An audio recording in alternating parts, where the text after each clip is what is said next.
All right. Mr. Anjurin, you feel like we're in a good place? Yes.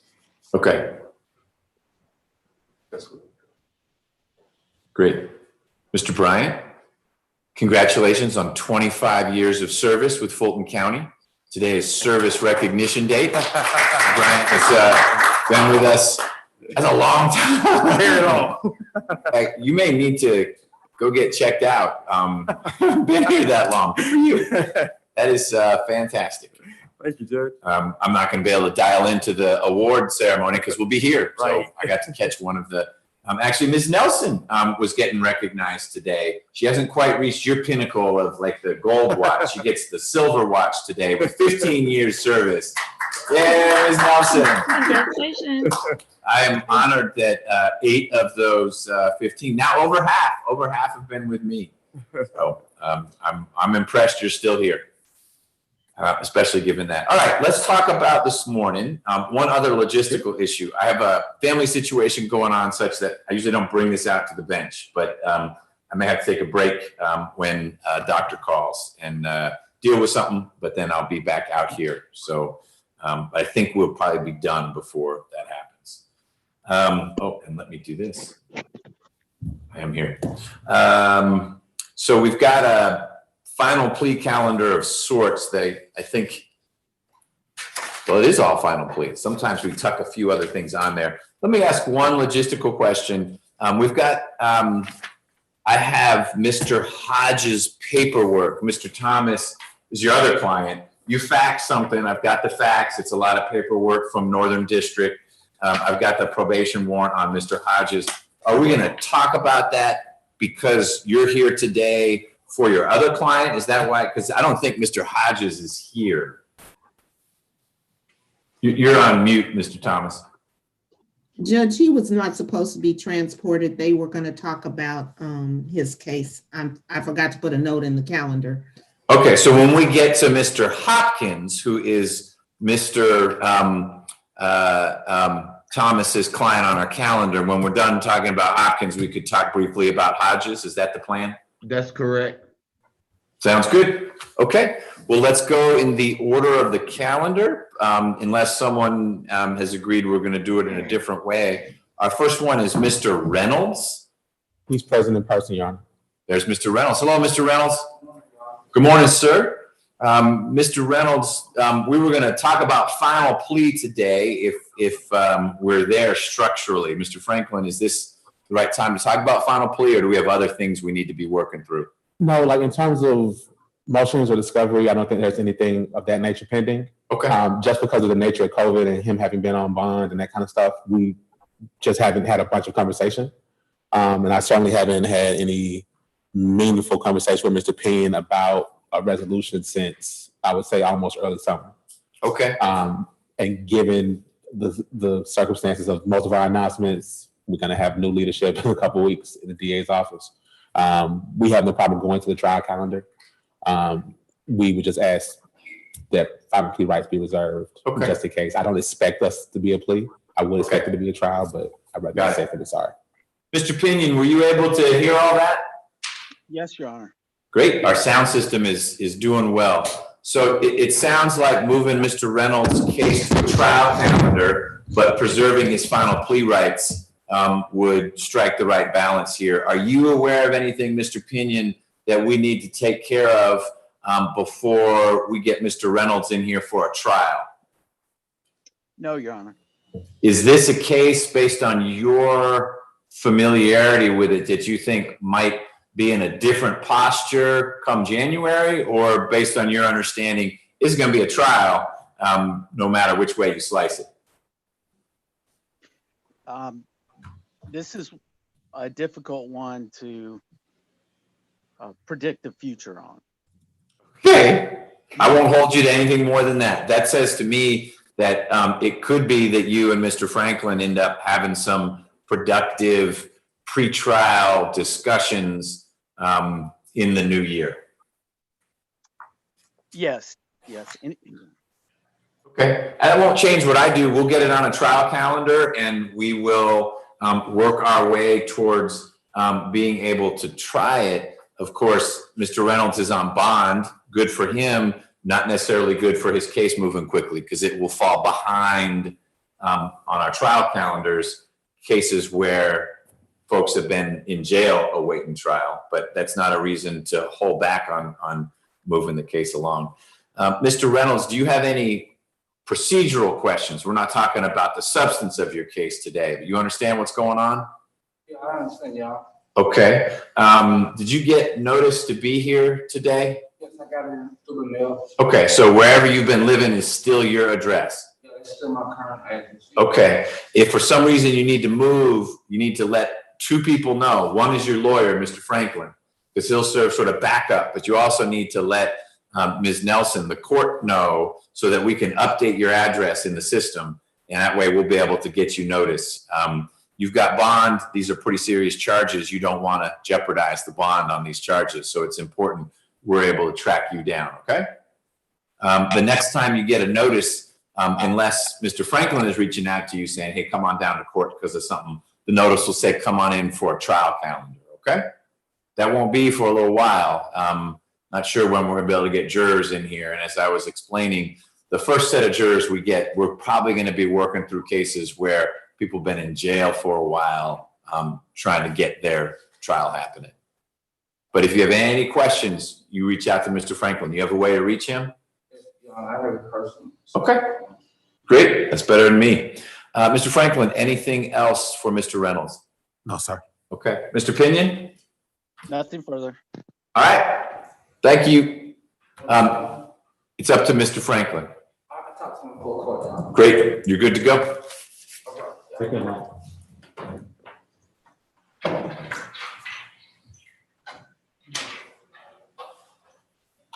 All right, Mr. Ortega Ramirez is next. We do this structurally. Do you want to be at the microphone there, or how do you sit at council table? What's best for what you need to do? Well, it's a final plea hearing. It will be brief. Are we doing the final plea part, or are we not able to do that today? I think we can have it. Okay, it'll be brief is the answer. Distance a little bit more. But what if you use like the, And you'll have to wait until I translate and they have to do consecutive. it's not a long event, so you tell me what you're most comfortable doing. Another hearing is close to the defendant. Okay, I'm masked. you're double masked. I'm not masked at all. All right, I'll just stand behind.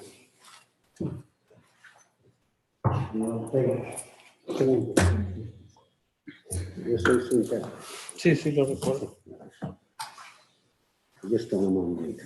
Es una audiencia breve que tiene.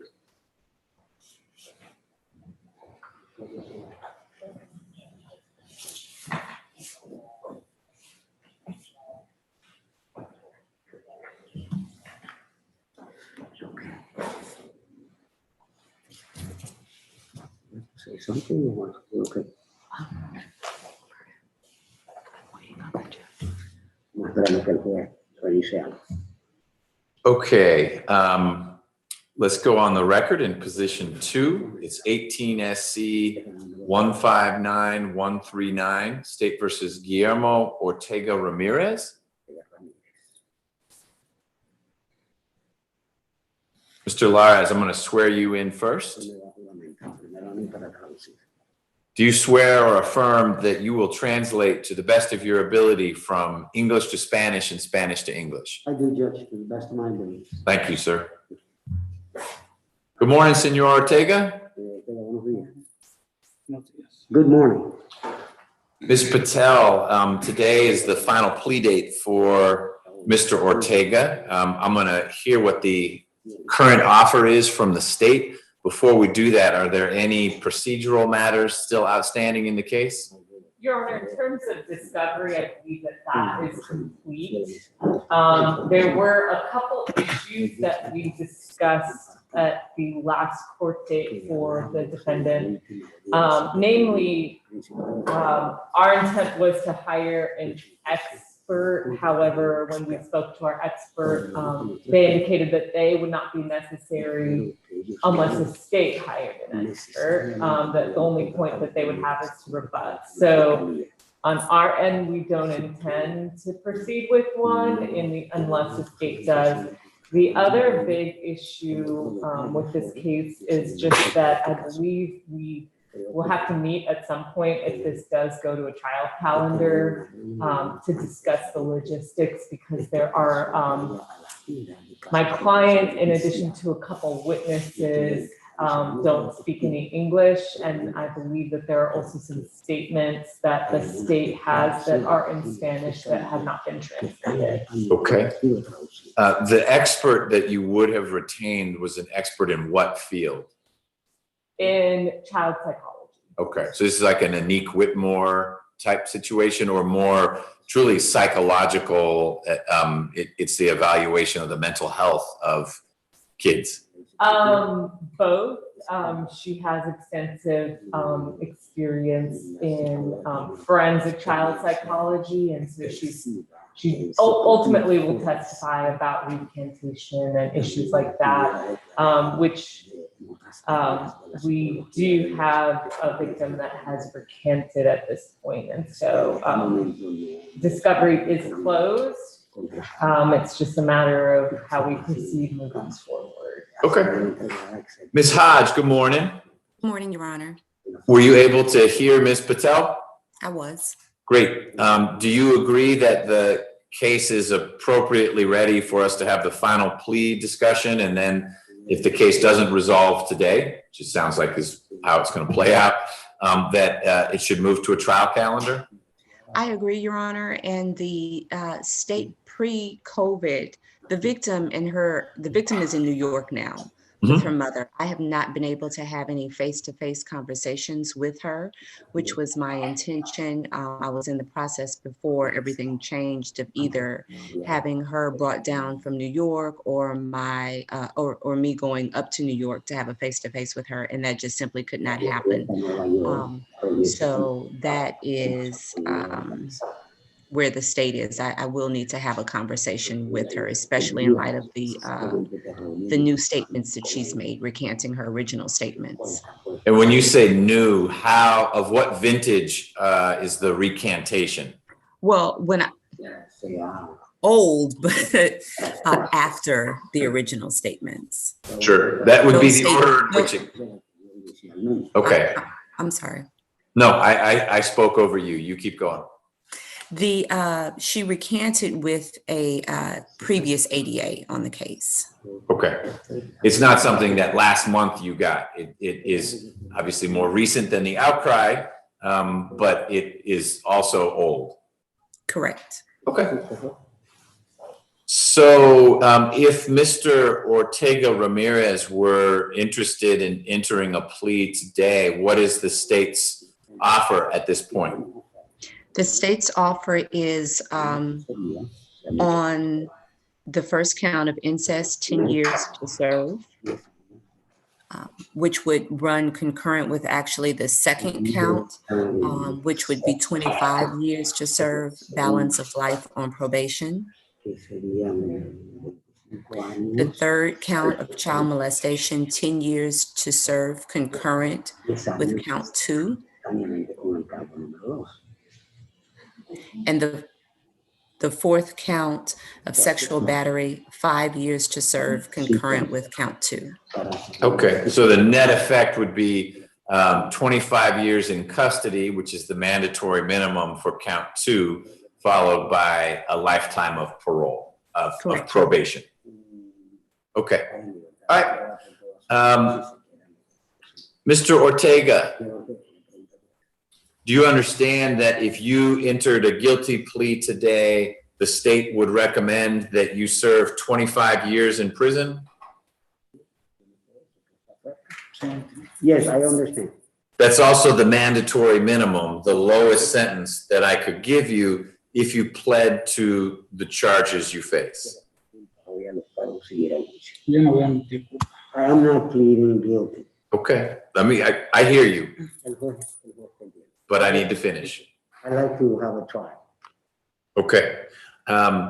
It may be that in the future, the state is willing to change the charges, but what I hear you saying to me is that with these charges, you want a trial. Yes. Okay. We'll move your case to a trial calendar.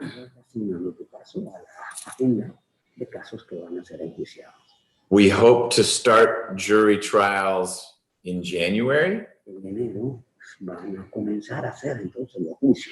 So it could be, as I see your booking number, that you could be seeing a trial sometime early next year.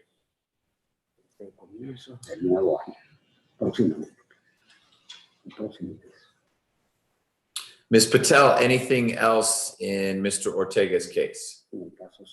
No, Your Honor. Okay. It sounds like Ms. Hodge is trying to connect with the complaining witness in this case, and that may shape how things move forward, but we won't wait on that. We'll get Mr. Ortega on a trial calendar as soon as it's safe to have either our own trial calendar, or if you and Ms. Hodge conclude you want to get the case on this rolling calendar where we're trying out trials, we can do that at the appropriate time. Okay? Thank you, Judge. Thank you. Mr. Ortega, do you have any questions for me?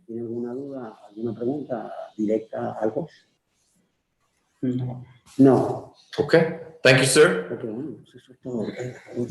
And thank you, Mr. Lares. Thank you, Judge. Appreciate it.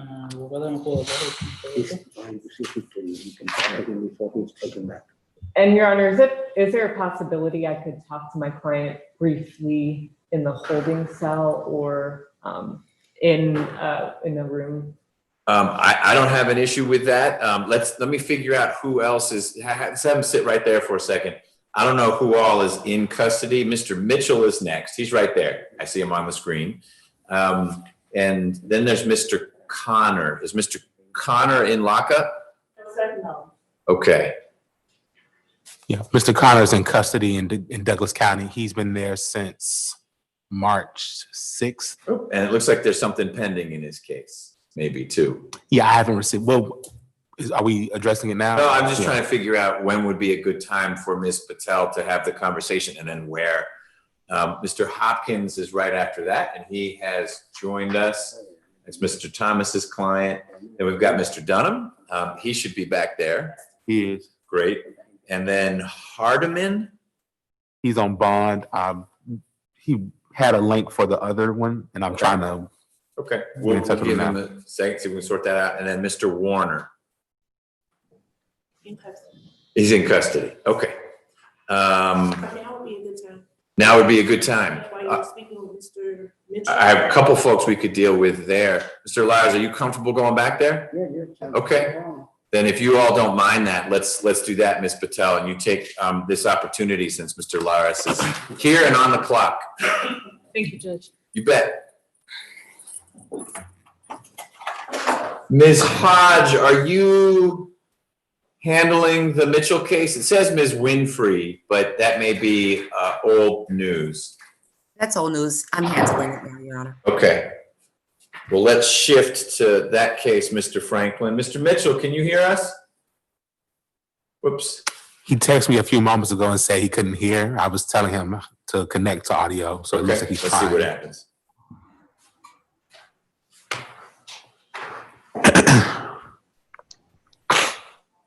Mr. Mitchell, can you hear us? Nope.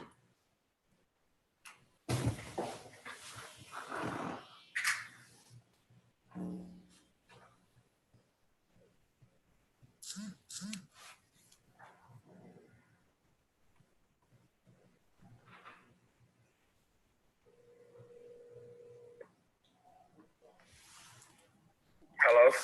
Hey, Mr. Mitchell, can you hear anything yet? No, I can't hear you. Okay. Yeah, he said he still can't hear. It says he's connected to audio. I can hear now. That worked. Can you hear me, Mr. Mitchell? Yes, sir. Great. Success. All right. Well, we're going to talk about your case in just a second. Mr. Franklin, are we able to go forward with the final plea discussion today, or there are other matters we need to address? I mean, other matters to the extent that we just still need time to investigate. If you recall, his case had went into administrative hold because when he originally received his bond, he was sent to a different county. While he was in that other county, there was a court date that he was not able to attend. A court date here. Yeah. Okay. And then he quote unquote bench warranted, and then nothing ever happened with the case until he was recently arrested on it, and we were able to explain that to Your Honor and get him out. Okay. There's a couple witnesses that I recently got from him that I need to speak with. Okay. So this was on a final plea calendar a couple months ago, but the issue there was notice. Yeah, it should not have been on a final plea at that point in time. Okay. And that's kind of You jumped ahead. Yeah. So how much time would you want, Mr. Franklin? Do you want to do the work you want to do so you and Ms. Hodge can talk about whatever you need to discuss? Factoring in the leave that I currently have, I would say February. Okay. Ms. Hodge, do you have any concerns with what would we put it back on a calendar for? Are you thinking you might have motions, or you just want time to work the case? I want time to work the case. I don't know if a status or inquiry would be appropriate. Okay. Given that it's on bond in terms of his age with us in this courtroom, it's essentially a new case. Yeah. And it certainly would be towards the bottom of the list, even amongst those persons with serious cases on bond. So even though it's an 18 SC, you're taking the view that it's kind of a 20 SC because yes, sir. No one had a chance to do much with it. That's why it says win-free on the case for the prosecutor. Correct. Hodge. Yes, sir. Okay. Ms. Hodge, do you have any objection to moving Mr. Mitchell's case to an inquiry or status calendar in February at some point where we can see what's going on with it? No objection, Your Honor. Okay. I'm just calling the case up here to make sure we've got good.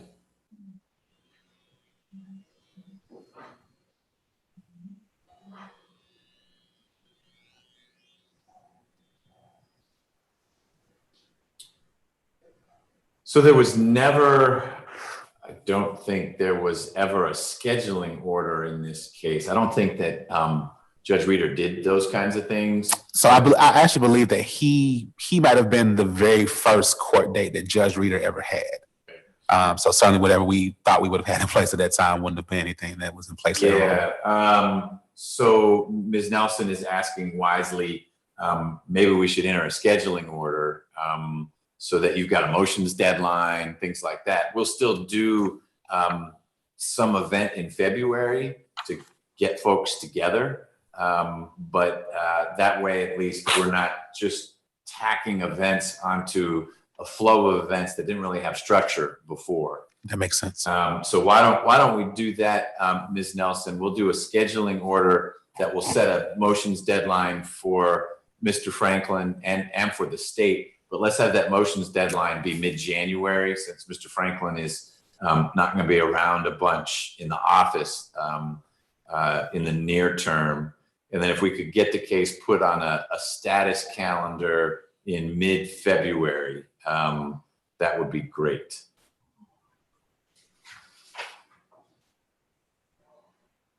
Mr. Mitchell, are you still on Florida Avenue? Yes, sir. Great. So that's where you're going to get notices from the court. Mr. Franklin knows how to reach you, hopefully directly by phone Yes. or whatever. So don't change that number. If you do, you better let Mr. Franklin know. When you're getting something from the court system, it's going to be in the mail and it's going to go to that Florida Avenue address. So if you move, make sure you let Mr. Franklin know so we can get a change of address in the system. All right? Yes, sir. All right. Ms. Hodge, anything else in Mr. Mitchell's case? No, Your Honor. Mr. Franklin, you're not suggesting that there's a discovery issue.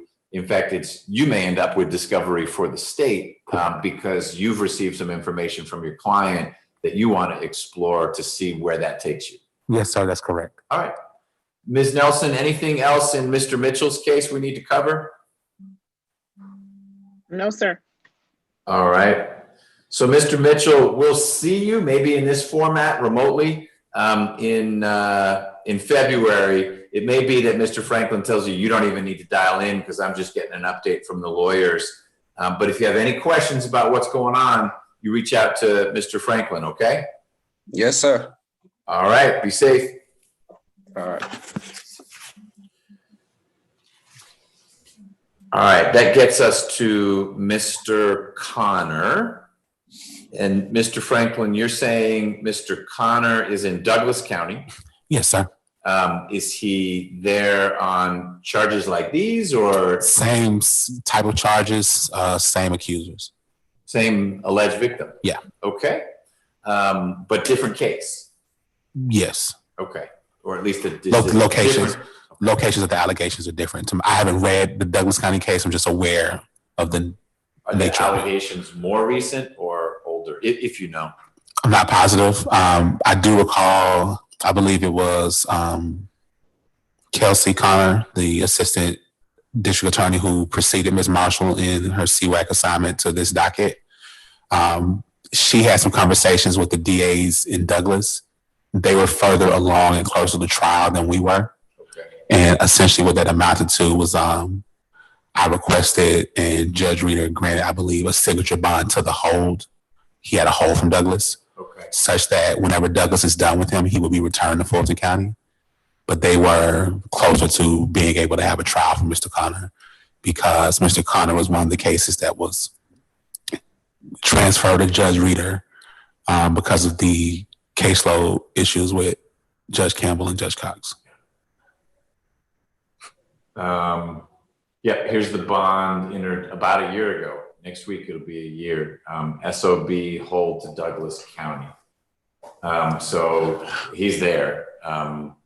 And we really, putting him on a trial calendar doesn't really help us a ton. Yeah, not at this point. There is a notation here that maybe there's an evaluation pending, but I don't see anything in the docket about that. Yeah, I had concerns for his safety and I filed necessary motions just to make sure that we were able to address that and make sure that we were okay to go forward generally. Okay. I don't have a recollection of ever receiving a response back, and I'm not sure if he might have been transferred possibly before that was able to get done.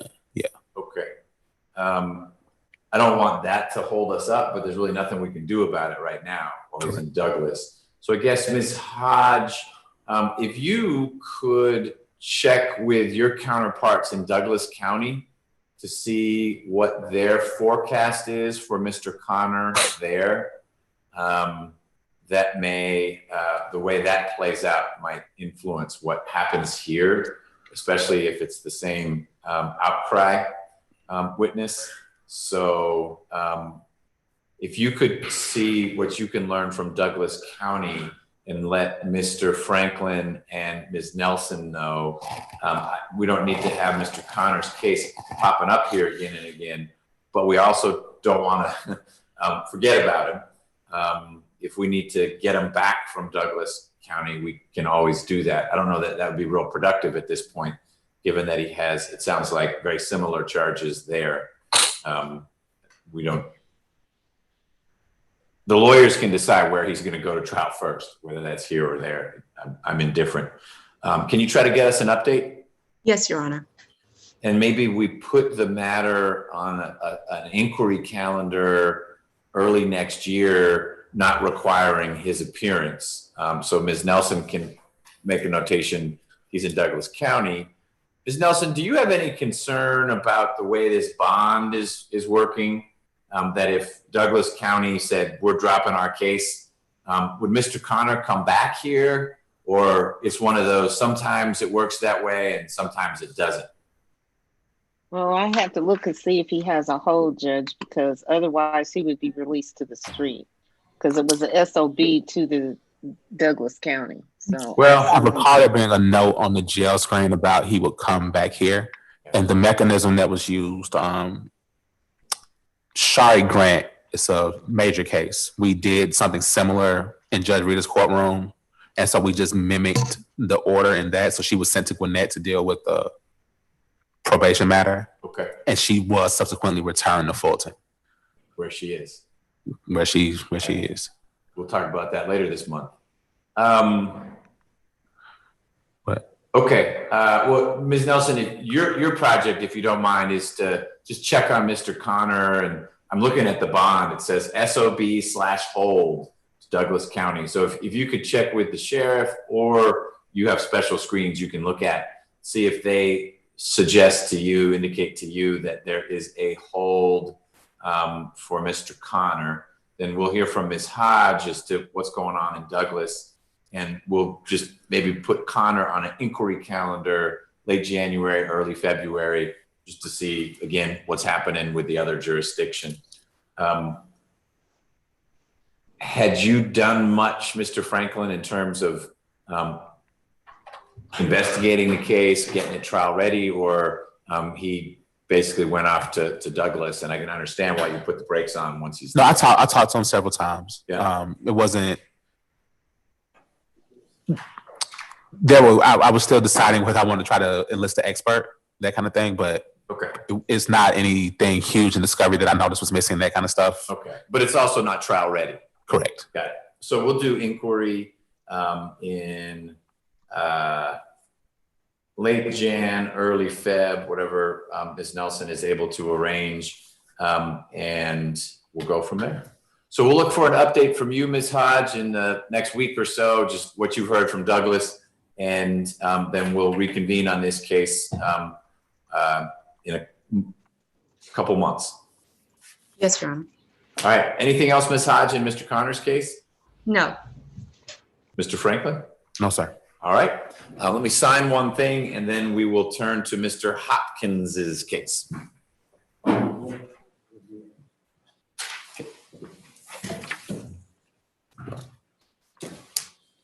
Thank you for the extra help.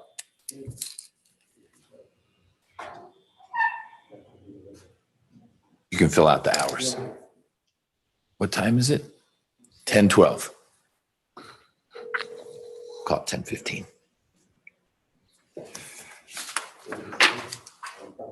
Thank you.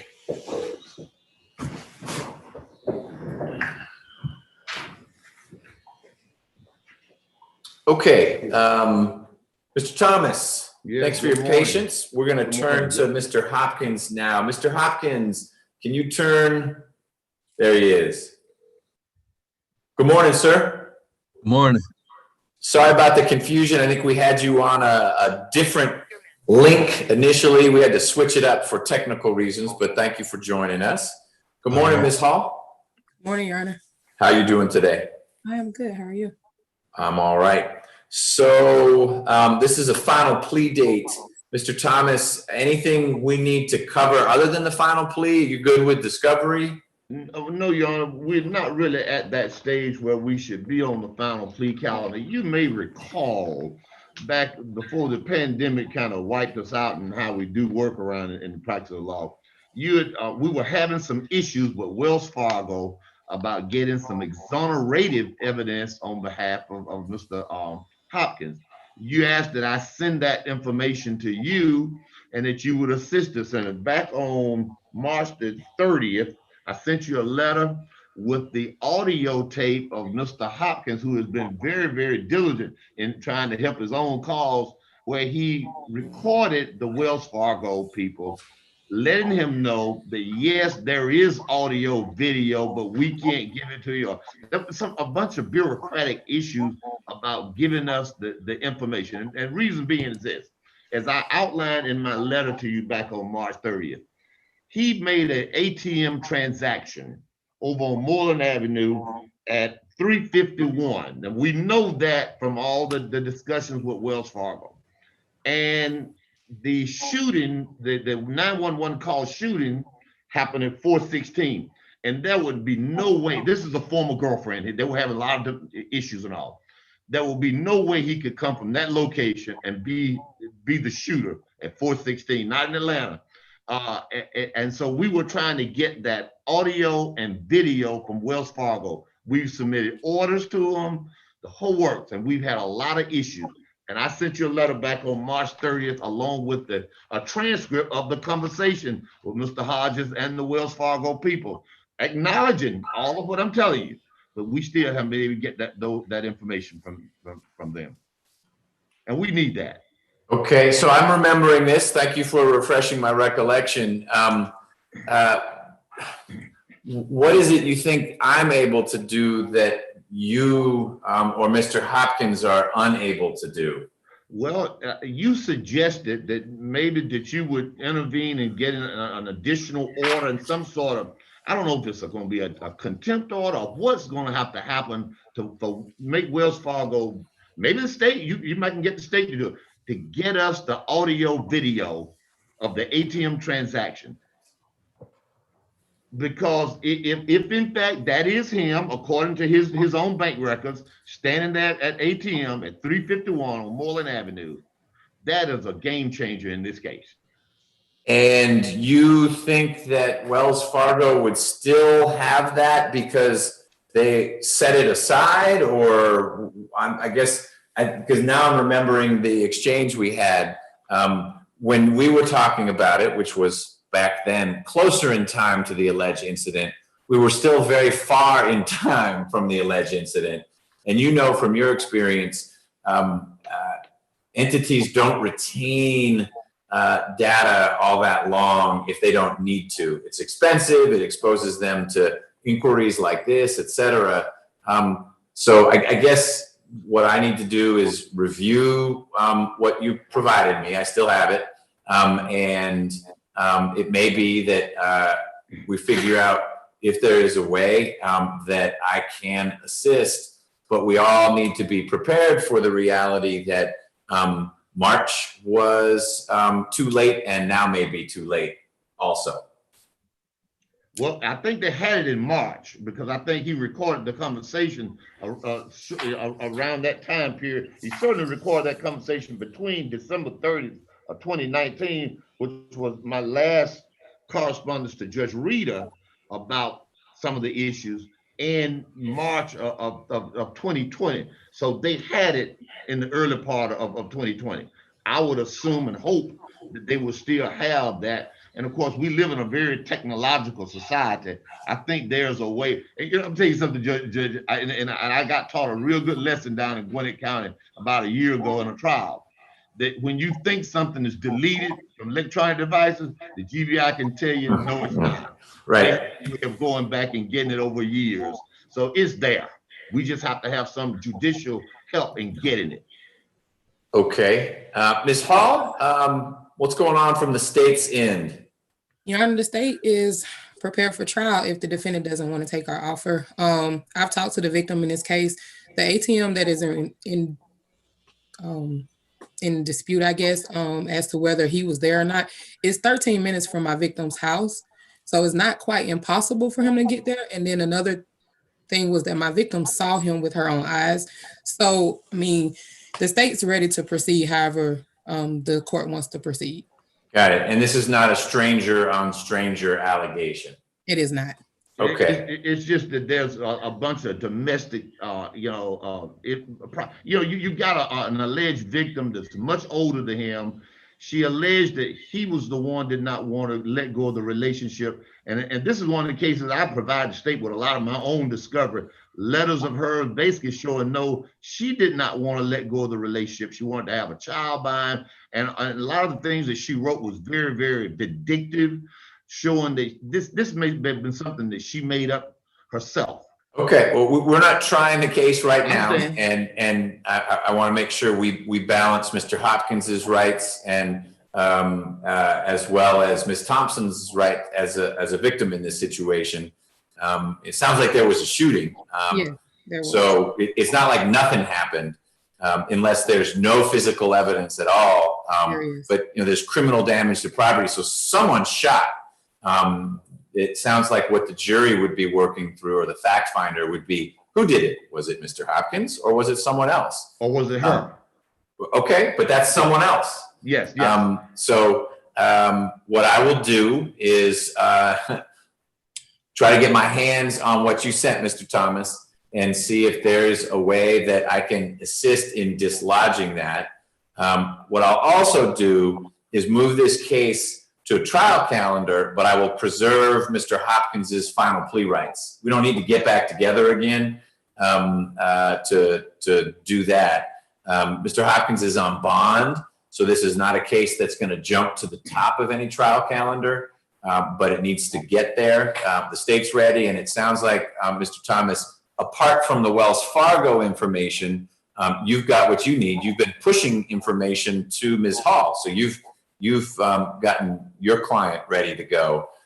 We just need to see if Wells Fargo has something and if we can dislodge it, and then we can share that with the state, see if that changes anything. If it does not, then it sounds like there needs to be a trial. So moving this to a trial calendar is the right next stop, but I'll preserve Mr. Hopkins's final plea rights. Does that work for you, Mr.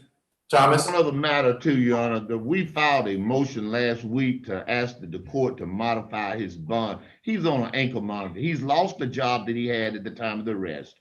He's end up getting another job.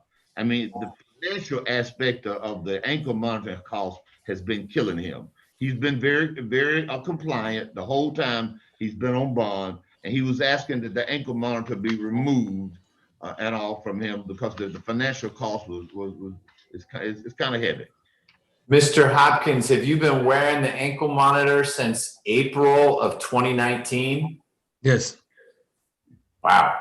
Ms. Hall or Ms. Rolak, do you have any information that over the past year and 8 months, there has been any concern raised by Ms. Thompson about Mr. Hopkins being somewhere he should not be? No, Judge, I have not heard that. And Your Honor, no, not where he shouldn't be. They have crossed paths at some point since this case originated. But I would like to add, the case is beyond our physical evidence. Is the only witnesses we have is my victim.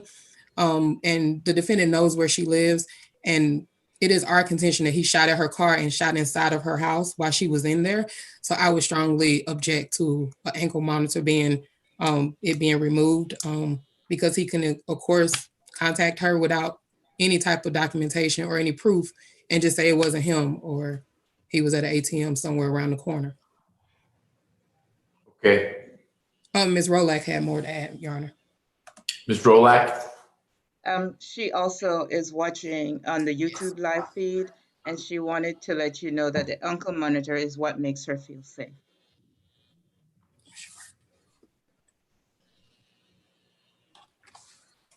I understand that. That makes sense. I'm looking for the bond order. Here it is.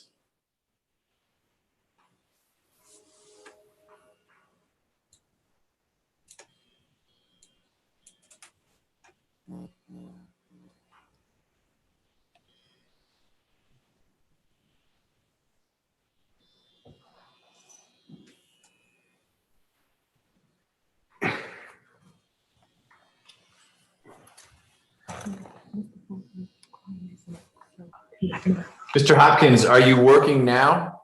Yes. What are you doing? I'm doing delivery for a flooring company. Meaning you deliver flooring products to projects where flooring is being installed? Yes, sir. What kind of hours do you work? I work from 7:30, sometimes 8 o'clock a.m. to anytime between 3:15 and 5 o'clock. It's really not a set hour. It's just when I get finished. So, I mean, it can go from 3 o'clock to 5 o'clock p.m. Okay. How many days a week? 5 days. All right. How much does the ankle monitor cost, either weekly or monthly? I don't know how they bill you. $300 a month. Okay. Are you staying on your own or are you staying with family? I'm staying with family. Okay. Do you pay rent? Yes. Meaning you help defray the costs of your family's living situation. Yes.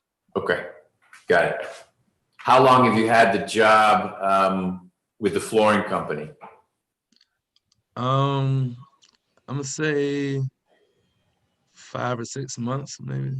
Okay, so you've had it for a bit. Is it fairly stable? By which I mean, you've told me the hours are a little variable. You know, when you start, when you stop. But it's a job. You don't wake up each day wondering, boy, are they laying me off today because times are tough, or is it that kind of thing where the next day it could be it's gone? I mean, given the situation with the pandemic, I mean, I'm always have that kind of thought of will I keep it or not. But as far as them liking me and me doing my job and performing well, I mean, I do well as far as keeping my job that way. Okay, that's what it sounds like. That's what I was just getting at. It's not that they let you know at the end of each week whether they need you the next week. Your expectation and theirs, setting aside the pandemic, would be, hey, we'll see you the next day because you need to keep doing your job. Yes. Okay, here's what we're gonna do. I need to, Ms. Nelson has already sent me Mr. Thomas's information again. She's correct and Mr. Thomas is correct. I have a hard copy somewhere. I need to get my hands on it. So I'll figure out what I need to do to engage with Wells Fargo. I don't promise anything, but I'll try, and we'll see what happens. I want to give that a chance. And Mr. Thomas, you need to keep me posted should Mr. Hopkins end up not working for the flooring company. If he ends up losing his job, let's talk about bond conditions. But if he's working hard and doing what he's doing, I would like to maintain the status quo for now. But if that becomes untenable because there is a change in Mr. Hopkins's circumstances, let me know. I'll also see what Wells Fargo says. You know, if they say we can't give it to you for 9 months, that would affect how I think about keeping Mr. Hopkins on an ankle monitor even longer. Because the reality is at some point the ankle monitor is coming off. If there's a trial and Mr. Hopkins is acquitted, there's no ankle monitor. If there's a trial and he's found guilty, there's no ankle monitor. There's something else going on. So we all need to be preparing for a day when Mr. Hopkins is not wearing an ankle monitor. But we're going to maintain the status quo for now. I do see your motion in the docket, Mr. Thomas, about modifying the bond. But right now I find that keeping things as they are makes sense. Onus on me to see if we can get Wells Fargo to produce this audio, video, whatever it might be. Ms. Hall, anything else in Mr. Hopkins's case for the state? Nothing further from the state, Your Honor. And Mr. Thomas, anything else on behalf of Mr. Hopkins? Yeah, rather than just deny the motion, will you just defer the motion and just keep it under advisement? Yes. Yeah, I'm not denying it. I'm just deferring. That's a better verb. Yes. That we're maintaining the status quo. The motion is out there. And so my request to you, Mr. Thomas, is if Mr. Hopkins has an adverse change in circumstances on the employment front, so not that he leaves this job to go run a bank and make lots of money, but he has no job, we should talk. But if he is maintaining financially, and I'm not suggesting, Mr. Hopkins, that this is easy, that's not my point, but you're getting by, then we're going to leave things as they are. But if something changes, you don't need to file a new motion. Just shoot an email to Ms. Hall and to Ms. Nelson, and we'll reconvene in this format to have a conversation. I'll take a look at the Wells Fargo stuff. We will move the case to a trial calendar, but I will preserve Mr. Hopkins's final plea rights. And obviously we won't have a trial right away because Mr. Hopkins is on bond and we're dealing with the folks who are in custody. But we also wouldn't do the trial even if the clouds parted and the virus was slain by the vaccine until we see what Wells Fargo has to say. So that will come first. Okay? Yes, sir. Ms. Hall, anything else in Mr. Hopkins's case? Nothing further from the state, Your Honor. All right. Ms. Rolak, thank you for letting me know what's going on in Ms. Thompson's mind. That's something I need to factor as well. So I appreciate that she's following this right now live and that you shared her perspective. Mr. Hopkins, do you have any procedural questions about what's going on? No, sir. All right, so you keep your head down, work hard, stay safe, and comply with the conditions of your bond. I'll see what happens with Wells Fargo. And do we still have a good address for you? Yes, it's still the same. Same. Let me see here. Main Street Park. Yes, Main Street Park Drive. Yes. Great. Okay. That's a lot of street names in one, but all right. Yeah. So you'll get something in the mail when we need you back here, but probably you'd hear from Mr. Thomas first. Okay. Okay. All right. You're free to go, Mr. Hopkins. Mr. Thomas, we need to talk real briefly about Mr. Hodge. Yes, Mr. Hodges. Hodges. Yes, sir.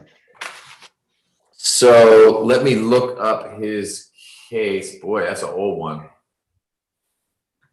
And were you on his case long ago, or you're on his federal case and you're helping out on the state case? I was on one of his older cases. I don't think I handled this 07 case, but I did handle a case for him some years ago, but I don't think it was the 07 case. I think Carrington Matthews may have handled this 07 case.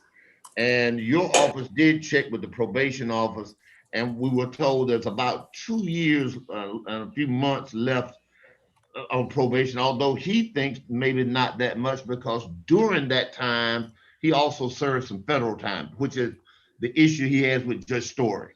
Sure. And more to the point, he is looking at 18 to 24 months revocation of supervised release in front of Judge Story. That's correct. And we have already had an agreement with the federal prosecutor. When I attached a copy of the email, he's going to admit to the violation. Okay. So it's a matter of how much, Judge Story goes with that guideline range of 18 to 24 months. Okay. And but at that time, he can come back to the state and satisfy whatever issues he has. Because what we're trying to avoid is, the federal time can't run consecutive. Has to run consecutive. If he were revoked or got time in the state system, it will be consecutive. But we're trying to avoid that consecutive time issue. Understood. And I see you've been corresponding with Ms. Sanders from the U.S. Attorney's Office. So what we need to do, and when I say we, this will be Ms. Nelson and myself, is structure this where he kind of gets a bond of sorts from us released to the federal hold. And once we know he makes landfall with the U.S. Marshals, we may reinstate a hold. We've done this in the past, but we'll just make sure we can get him, meaning Mr. Hodges, from state custody or county custody to federal custody. Yes, sir. Okay. I don't think you need to do anything then, Mr. Thomas. I need to work with Ms. Nelson, and we've done this dance before. Where we'll file some paperwork that would get him released to the hold. We may just need to confirm that there's a federal hold for him. And if you'll let me know when it's done, so he can go ahead and make bond on the open CP charges, and then whatever the court does on the 07, he can go on into the federal custody. Oh, I forgot that there's that additional piece. He's got a CP case as well. So we could give him a bond on the 07, but he's stuck on the CP? Well, he has a bond on the CP case. He hasn't made it yet because he has the hold on 07. Got it. Appeal records docket is showing 1,002, 3, about 4 or 5,000, about $10,000 bond total for the CP case. Got it. So it's a 3-step process. We got to deal with 07, then you get word of that. He'll put the bond up for the CP case, step 2. Then step 3, we make sure he gets into federal custody. Yes, sir. Okay. We'll make that a holiday project and we'll keep you posted. Thank you. Okay. Ms. Hall, I guess technically this would be your case, this 07 case. It's cocaine and maybe an aggravated assault. Anything you want to add to that, or you understand what we're doing? I understand everything that's going on, Your Honor. Okay. All right. Well, we'll take care of that.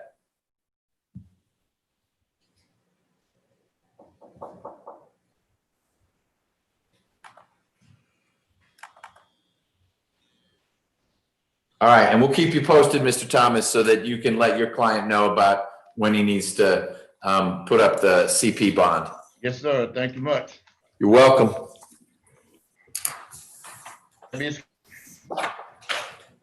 Pardon me?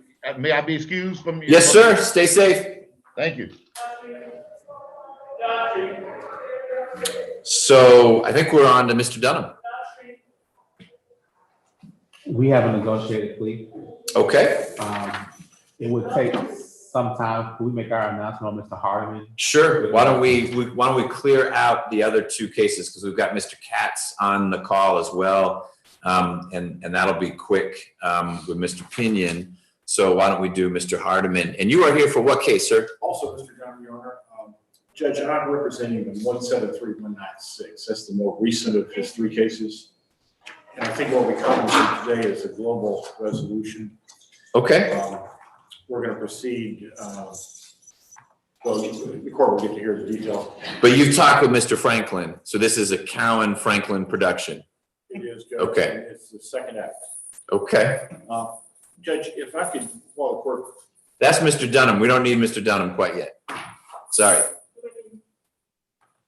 While the court finishes the business, if I could run to Judge Richardson just very quickly and let them know where I am. Sure. Because we're gonna do Hardiman, and then we will do Warner. I don't know if either are. Warner and Goodman, that's what I see. Okay, so Hardiman is where? Oh, this is the guy who he's on now. Great, there he is. I see the top of his head. So we are going to do Dunham. It's a plea, but in a minute. So Mr. Cowan, you go see Judge Richardson. Come on back, please. Thank you. And let's take care of Mr. Hardiman, who's on screen, and then we'll bring Mr. Warner out. Okay. And take care of that. And Dunham is going to go last. I know we're doing a switcheroo, but that's how we're going to do it. Okay. Thanks. All right. So jump into position 9. Mr. Hardiman, can you hear me?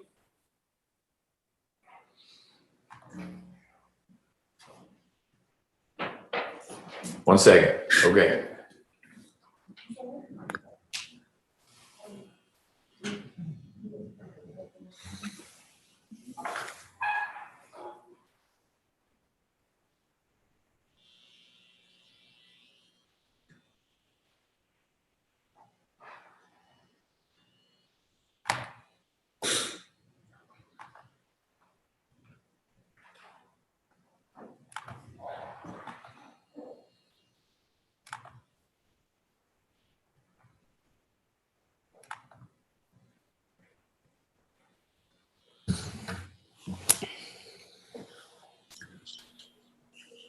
Okay.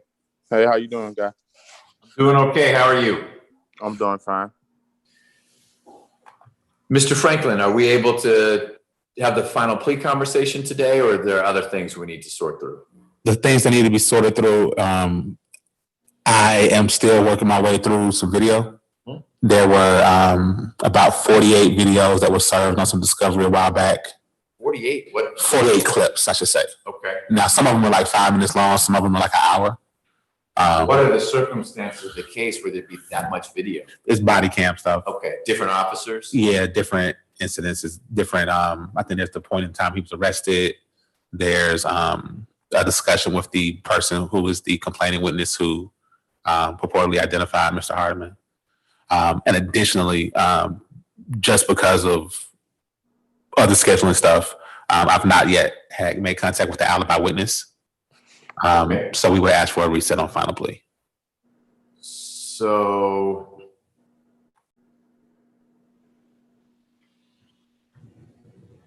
I remember something about this case. It was a person it was a party going on. Yeah. Did your client have like a nickname that people were referring to him as? I think it was a rap name or something like that. I forget what the name is. And initially, the person gave one story. Meaning Mr. Dixon? Yeah, gave one story, recanted.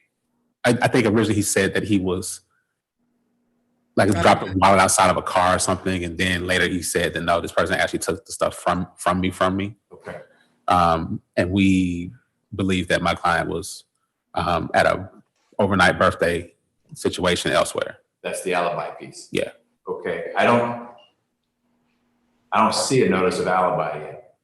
I haven't spoken to the person. Okay, that's what you just That's said. what, yeah, that's what we were Okay. dealing with in terms of, I think that's how we ended up getting the bond on it. You got a chunk of discovery in July. It says flash drive containing evidence. That's all these video pieces? Yes. Okay. At this point, I know you may not have digested everything the state's given you. You're not suggesting that you're missing evidence. You may want to find someone, but it's not that you think the state has failed to provide something. That's correct. I believe Ms. Hall has served everything that she has and that I would expect to be served at this point. Okay. And you would like more time to work up your side of the case before final plea. Correct. Okay. Because then you could engage Ms. Hall about, hey, here's this alibi. That kind of changes the complexion of things. Yes, sir. Okay.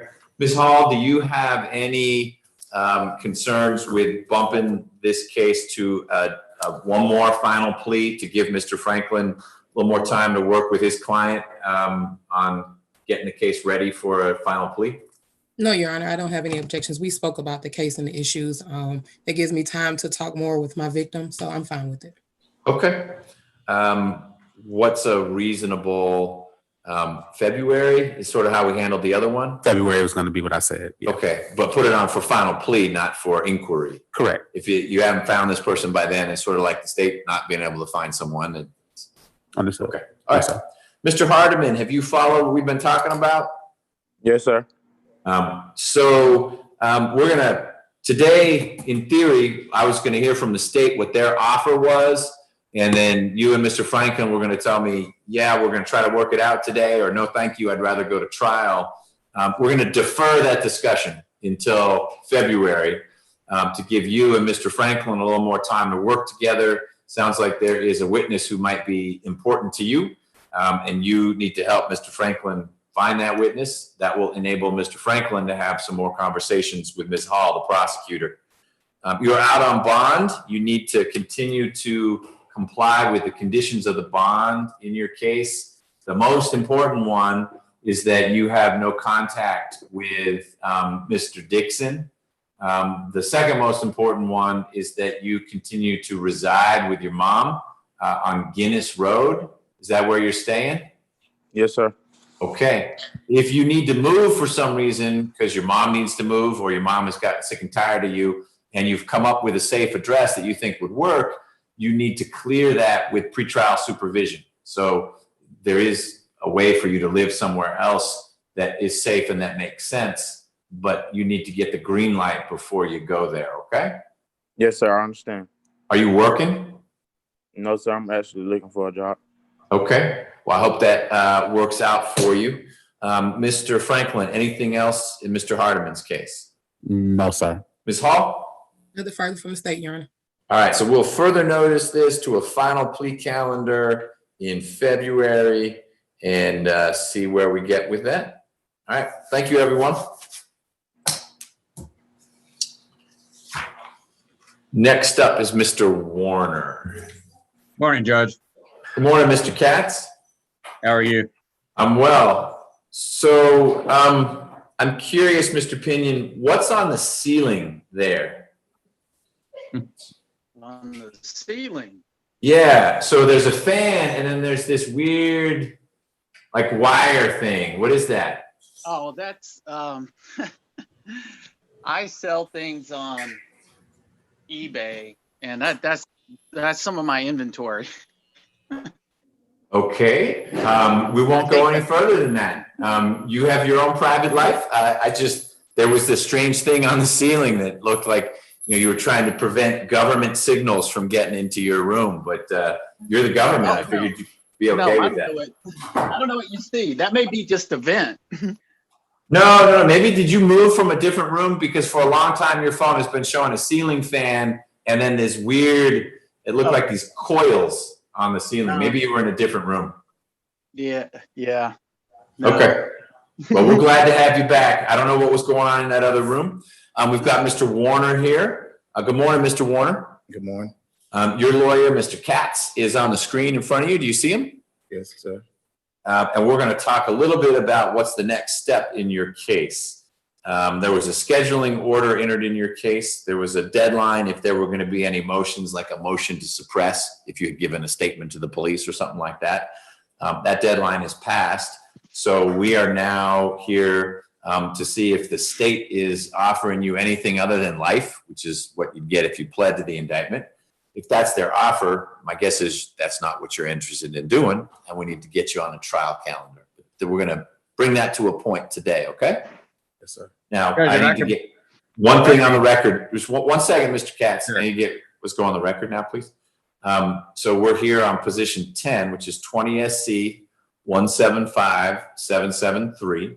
It's State versus Mr. Warner. Mr. Warner is here in court. Mr. Warner's attorney, Mr. Katz, is appearing remotely, and the prosecutor, Mr. Pinion, is appearing remotely. Mr. Warner, before we have any further discussion on the record, you have a right to have Mr. Katz sitting right next to you. You can waive that right. He can appear remotely. Are you comfortable proceeding with our conversation as I've described it, with Mr. Katz being in his home office or work office, wherever he is, and you're here in court? Yes, sir. Okay. You all can speak separately, after these proceedings. We're not making any final decisions today, other than is the case surprising everyone by working out. Mr. Katz, did you have something you wanted to preface this with, or should I find out from Mr. Pinion what the state's angle is right now? Well, Judge, I'd like to state forth, I'm still, as in the previous case you just had, going through a voluminous amount of, I think, text messages and phone calls, which I still have to do. I did not file a notice of alibi yet. We have two witnesses who we have phone numbers for. One, I have one first name, one I have one nickname, so to speak, and we've been engaged in trying to locate these individuals. The phone numbers come to different locations. We've spoken to these individuals, have investigator been working on this as hard as we can. We've not been delaying this, but we'd like to have some more time to see if these two important alibi witnesses pan out, because basically alibi in terms of the fact they're saying that my client was not there at the time of the location of the incident, with which he's charged with. In addition, I think Mr. Pinion has given me everything, although I continuously have a conversation with my client about the fact that, I don't know, 6 to 7, 8 months ago, and I think I brought this to his attention. If I'm wrong, I apologize. The law enforcement had come out to the jail without my knowledge and had taken pictures of my client, specifically including his chest. And I've never been able to get any information about that, which I think is important, because I think there was an allegation made that the alleged shooter in this case was wounded as well in the chest. And of course, my client's chest shows no injury, no entry wound, no nothing. And I wanted to be able to have the state at least provide that information to me. And they never informed my client why they're there, what they were doing, other than the fact that they asked him to expose his chest and took a picture. And it was related to this case. And so I need to find out that information, because I think that's important as well. But I would certainly like the final plea until February. I assume the plea is going to be what it's going to be anyway. But I certainly like to have more time to be ready. And we've been trying in earnest to get these alibi witnesses. I think if they're with Metro, a lot of times people get the numbers, but they turn out to be different people and so forth. But we've had contact with people with these phone numbers, and they're just not being cooperative, but they have spoken to us. Okay. Mr. Pinion, are you familiar with this chest photo situation? No, I'm not, Your Honor. Are you familiar enough with the case to agree or disagree with Mr. Katz that it would be of material value to know whether there was some kind of injury to Mr. Warner's chest? From all I know about the case, there was no allegation that the defendant was wounded in this. It was just that he shot and killed the victim.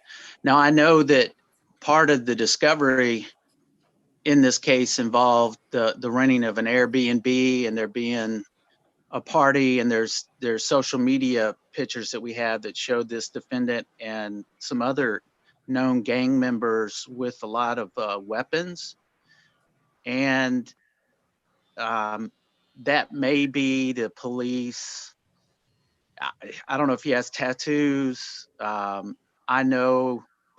heard things about a lot of criminal activity with these gang members, and that would be my guess.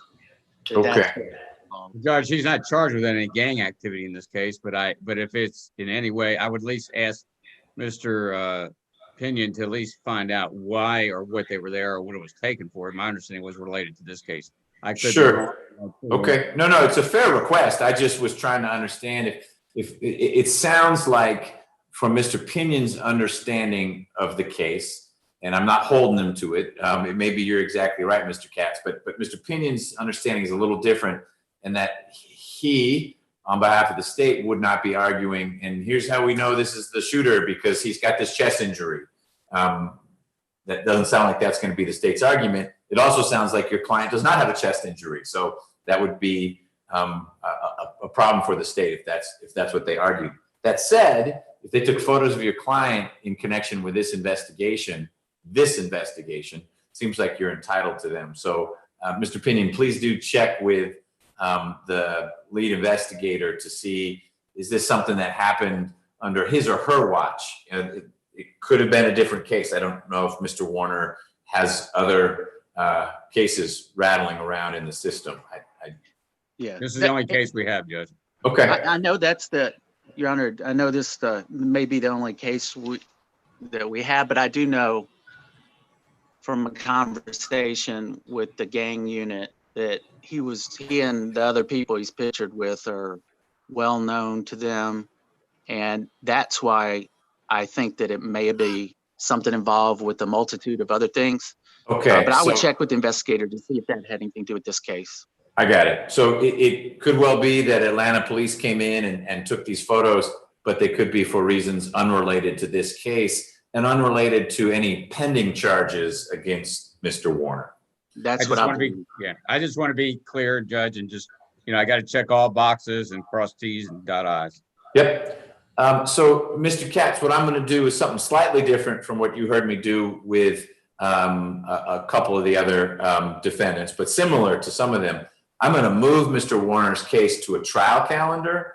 I suspect that's where we're going to end up with this matter anyway, given the nature of the charges, but I will preserve his final plea rights. So if you are able to develop an alibi situation that creates enough doubt in the state's mind that they want to offer something less than what's in the indictment, there may be a middle ground that you all can reach. And Mr. Warner would be able to pursue a plea and withdraw that plea if the sentence I gave him was different from what you ended up asking for on his behalf, Mr. Katz, which is essentially the final plea rights in my division. So I'll preserve those, but I don't want to drag us back here for another final plea with these charges, given that there's a high likelihood that the state would say he could plead to the indictment, and I suspect he's not pleading to the indictment. So I'll protect. Excuse me, Judge. I don't mean to interrupt you. It's just I want to make sure we have that ample time. I'm still in earnest trying to find these two witnesses. So. Yep. Keep working on that. As you've heard me say to others, and I'll make sure Mr. Warner hears it now, we are starting up, hopefully, with jury trials early in the new year. We are starting with the individuals who have been in jail the longest. So Mr. Warner's on that list. I know he's been in jail for a while. Regrettably, there are people who've been in jail even longer, but we'll get this case on that list so it starts to move its way up. That's going to give you enough time to pursue these leads. You may not find the people and you don't get infinite amount of time, but you will certainly get time to pursue the leads and do the work that I know you want to do, Mr. Katz, on behalf of your client. You have any idea when that would be, Judge, off the top of your head, or not really? I know that we have tentatively pegged late February for the first McBurney Division trial calendar that we would publish, but that might be more an exercise in publishing than anything else, because we would need to have done several jury trials in this building first. I can tell you the cases on that, it's all guys. They're guys who've been in jail for 2 years or more, and we're going to take care of those cases first, and get comfortable with a routine of being safe in the courtroom for everyone involved, jurors, lawyers, defendant, et cetera. And until that starts, I could publish 100 calendars a day, but we're not going to do any trials until we've tested out a lot of the procedures and systems we need to have in place. The goal is to start that in mid-January, but we'll see if the public health situation allows for that to happen. Okay, thank you, Judge. You're welcome.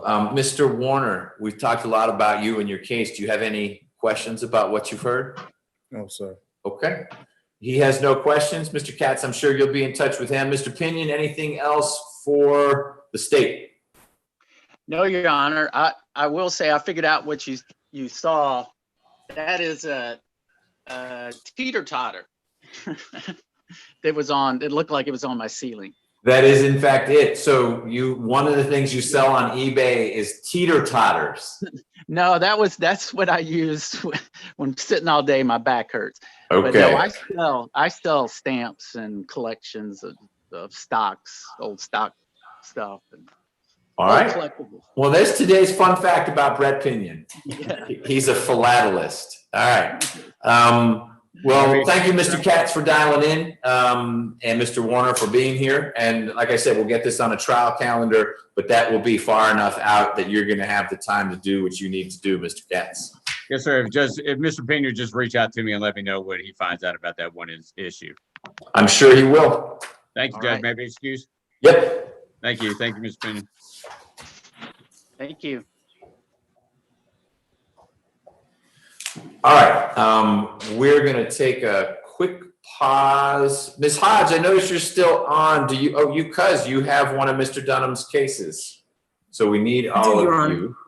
I am going to step off the bench real quickly and then be back. We can bring Mr. Dunham out when deputies are ready, and Mr. Warner can go back. And Ms. Patel, you still need to talk to Mr. Oliver. We'll do that when we're done with this calendar, but you finished with Mr. Ortega. Yes, I just have a follow-up question to ask you later regarding Mr. Ortega that I've already let Ms. Hodge know I was going to ask. Okay, great. And she's still right here, so you can ask. I'll be right back. I'm so sorry about it, Jed. I tried dropping off a consent order to your office, but nobody was answering the buzzer. Just put it right there. I'll be right back.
Apparently,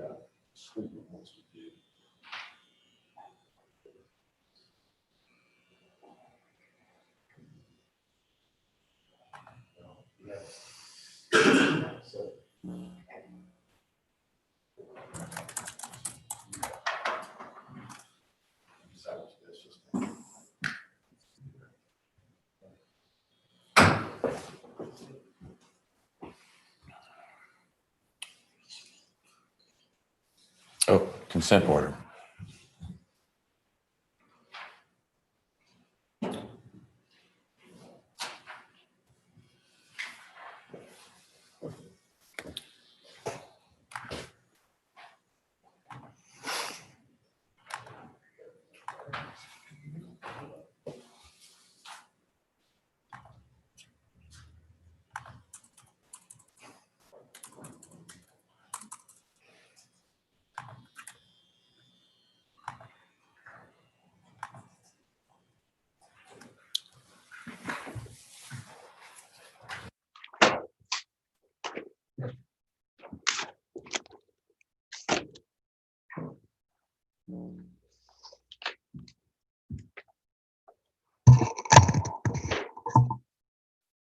Thank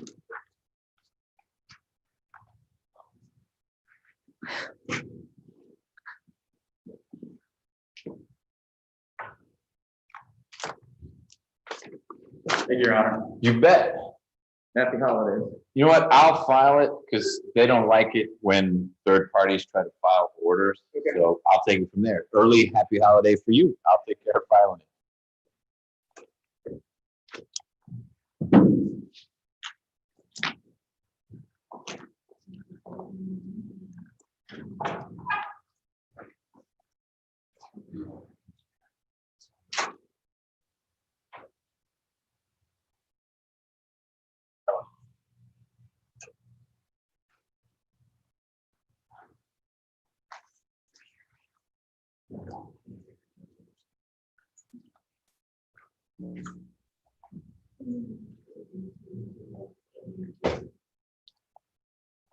Are you guys ready for Dunham?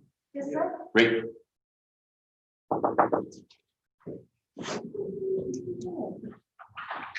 Need to practice. The mask that I keep out here has like 6 inches of backhand. So so let me know how I am audible. Correct, if I'm in on it, that's better. Let's be positive and assume I will be audible.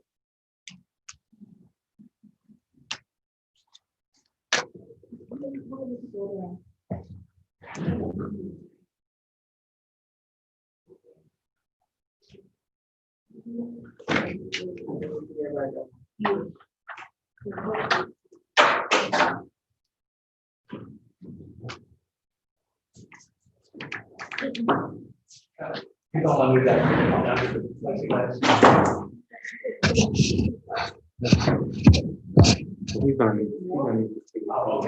We're gonna need to take it out.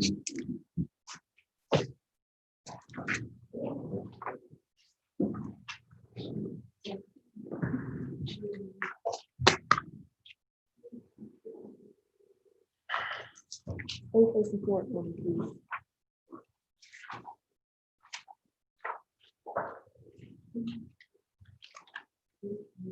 We ready?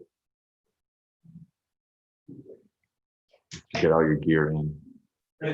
All right, let's go on the record of Mr. Dunham's cases. We've got positions 6, 7, and 8 on our final plea calendar, all involving Mr. Dunham. And we have for the state, Ms. Hall, I think you are responsible for the case ending in 961 and the case ending in 707. Is that right? That's correct, Your Honor. And then Ms. Hodge, you have the case ending in 196. Which I believe you are. Correct, Your Honor. Okay, Mr. Franklin, you are representing Mr. Dunham as to the 2 cases Ms. Hall has. Yes, sir. And then Mr. Cowan is handling the case with Ms. Hodge. That's correct. And are you ready to proceed with, are they negotiated, please? Negotiated, please. For your 2 cases? Yes. And then Mr. Cowan, is it a global deal? It's a negotiated plea to all 3 cases? We should keep all the cases that, one of the total charges to be dismissed in my case, will be negotiated through the battery and the battery will concurrent and not exceed the time that the, I think that works within the 10 that serves the. Correct. Okay, well, we'll get that. It may be hard, just as an operating procedure, the lawyers who are remote may have trouble hearing you, Mr. Cowan, if you're not in front of one of the microphones. So either share the microphone with Mr. Dunham, he could slide over, although we're going to need to hear his answers in response to questions from the attorneys.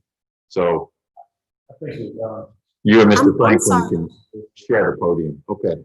I'm sorry, Your Honor. Pardon me? I apologize for interrupting, but I didn't hear anything that the other attorney said, and I was not aware that Mr. Dunham had a private attorney on my case. I've been speaking with Mr. Franklin. Yeah, I've been handling a lot of the communication with Ms. Hodge. If you recall, Judge Bernie, the last time that Mr. Dunham was in court, we had the question/issue about him wanting to take Mr. Cowan off the case. He made that request. Okay. But- What I remember is we had a suppression hearing. And maybe was that part of the It suppression was a hearing? conversation at the end of it. Okay. Long story short, you essentially just kind of said, until he's off the case, he's on the case. Okay. I continued to talk as if I represented Mr. Dunham on all 3 cases, and I handled the communication and largely I negotiated the deal. Well, I don't want to get in the middle of representation. Mr. Cowan is here. Mr. Dunham is here. More importantly, I'm prepared to explore whether I'll accept the pleas in the 3 cases.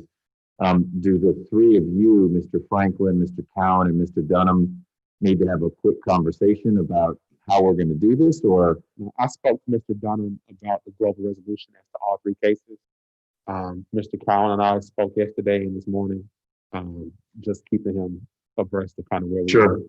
are. So the thing that would largely be the difference is that perhaps during the discussion of Ms. Hodges' case, Mr. Cowan will have some things to say as opposed to me on that one, but I may add some stuff on that one too. Got it. It didn't take 6 or 7 years. Because now they will wrap Mr. Dunham, you are free to have multiple attorneys. There's nothing wrong with that.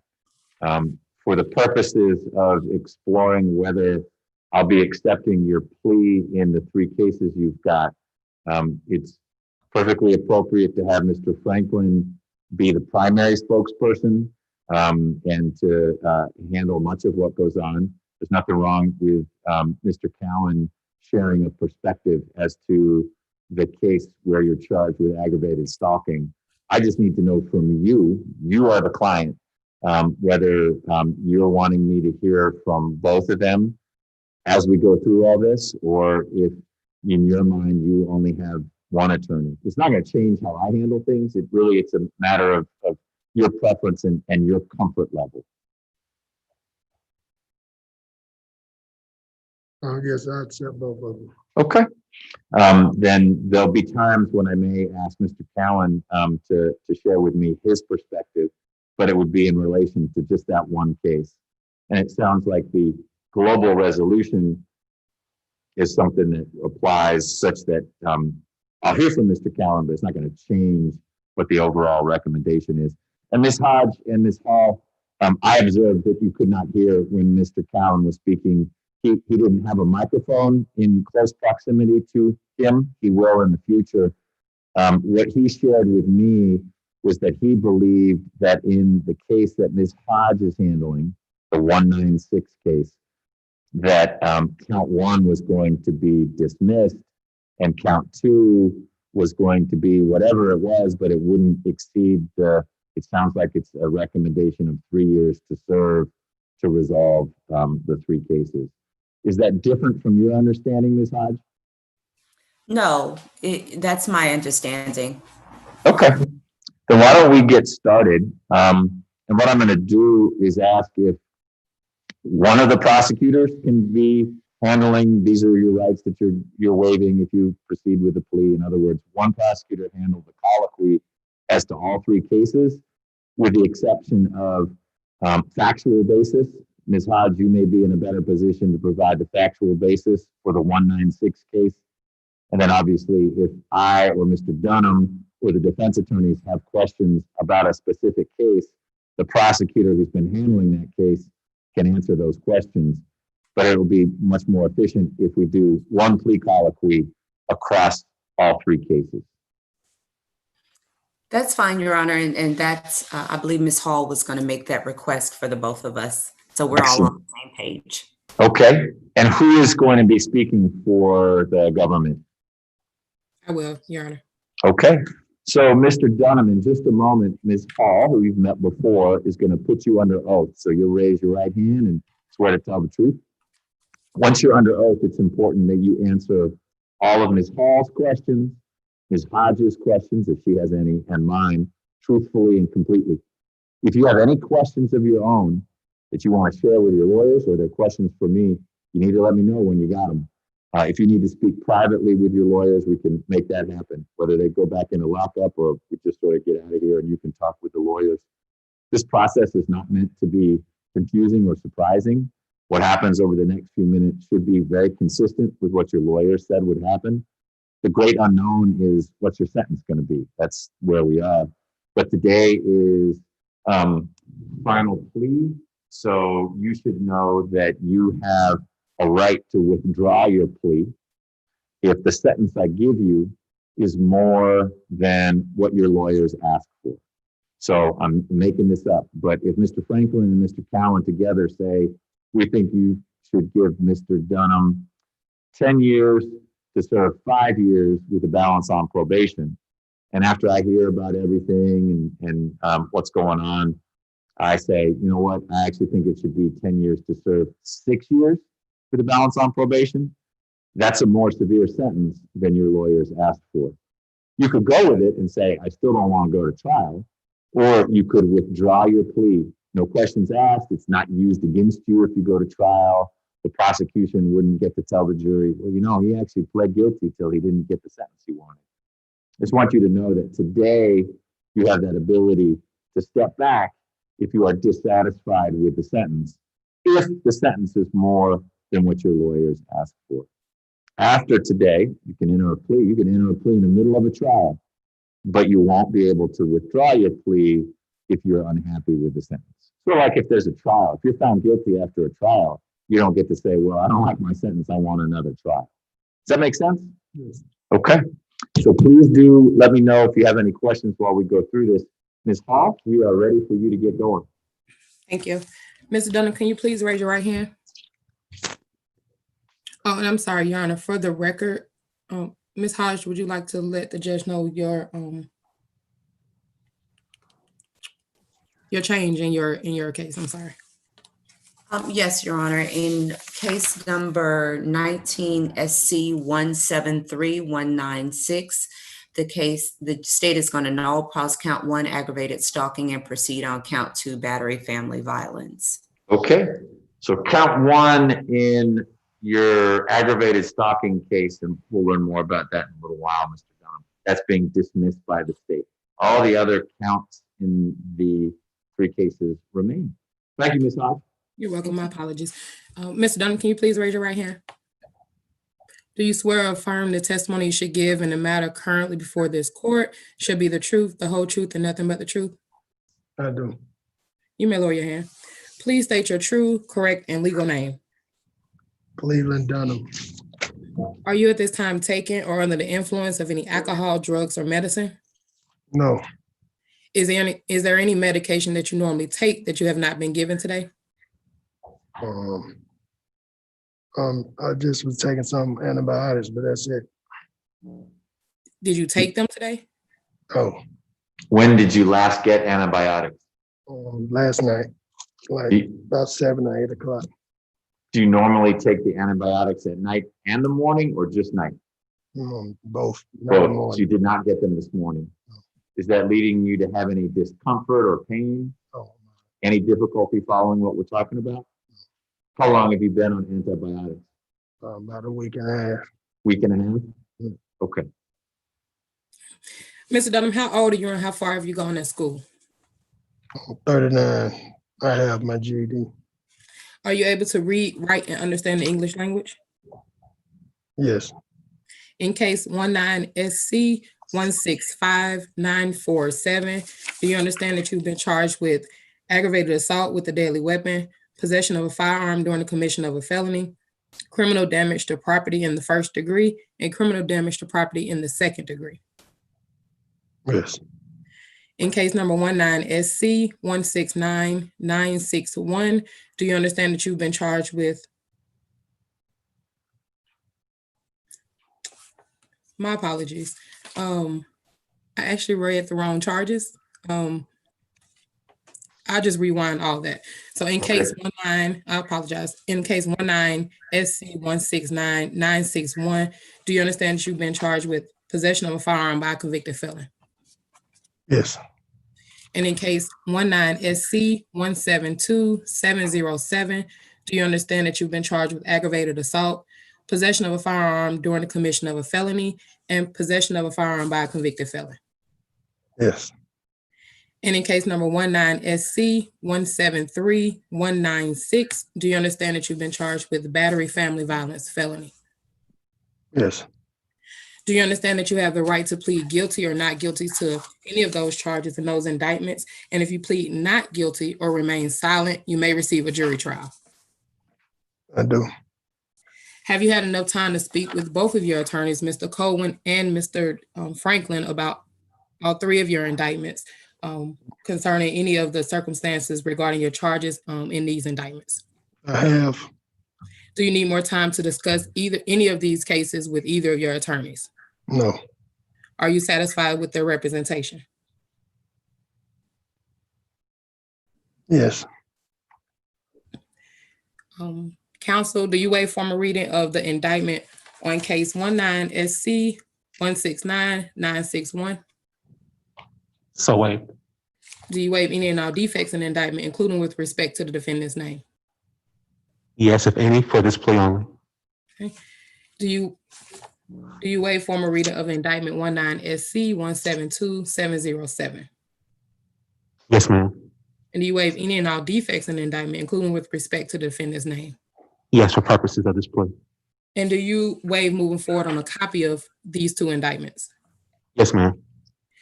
And Counsel, Mr. Cohen, do you waive moving forward?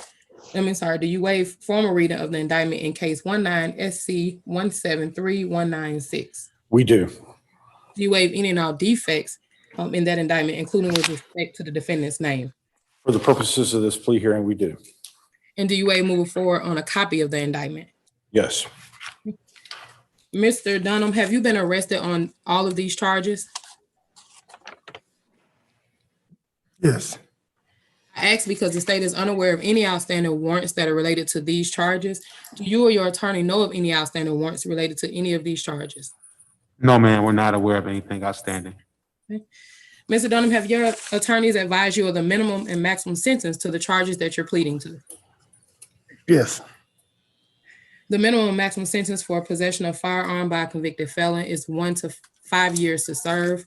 Minimum and maximum for aggravated assault is 1 to 20 years to serve. The maximum for possession of firearm during the commission of a felony is 5 years to serve. And the minimum maximum for the battery family violence is 1 to 5 years to serve. Mr. Dunham, do you understand this is a negotiated plea of guilty, which means the state will recommend to the court in case 19SC 169961, a sentence of 5 years to serve 3 years, balance on probation. But the court does not have to accept that recommendation. The court can sentence you to the maximum on that charge, which is the 5 years to serve. Do you understand? Yes, I do.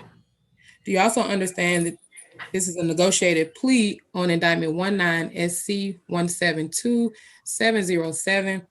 And the state's recommendation is for the aggravated assault, 10 years to serve 3 years, balance on probation, 5 years suspended on the possession of firearm during the commission of a felony. Ms. Hall, can you stop for a second? We need to Yes. take a quick break. I'll be right back. Thank you. Hello? He let us know at the beginning of the court that he had some family issues going on. Hey, Doc, how are you? On the phone, somebody, I think is sick or something. So he needs to.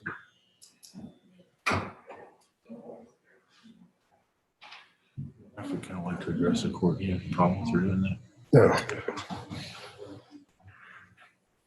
Okay, that's good to see you, man. Good to see you. I'm gonna tell the judge that I just got married in June and that your mom lives downstairs and everybody's invested in here. Getting back home. Damn, I hate this shit.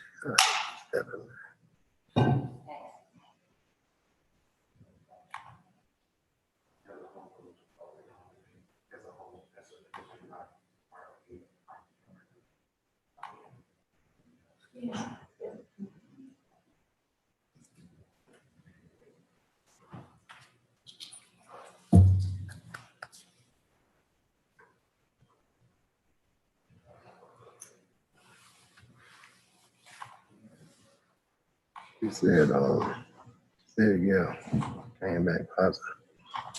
I don't know if they was able to use it. Expert.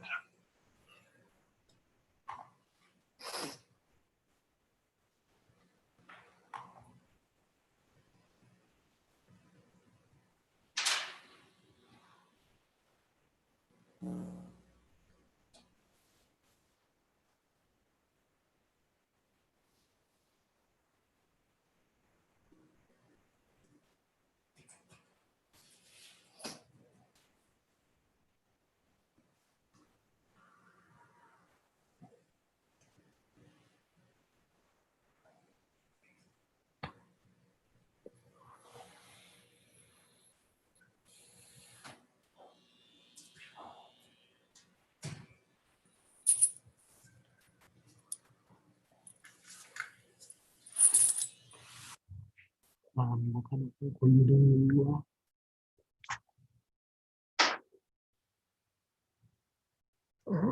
Well, state to state, yeah, I moved back local. Both of them really, both of them really didn't know. The big one, the big 6 footer. On the 6 footer.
What are the antibiotics for? And, 2 in the back. Four. I just said that they going to put it, so I could keep it, so just have hold it, so I can get a crown on it. Yeah.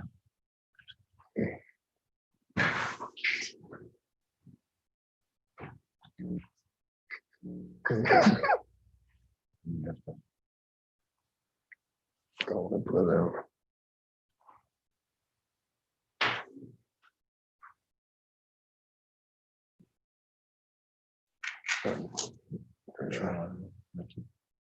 Glad you didn't have.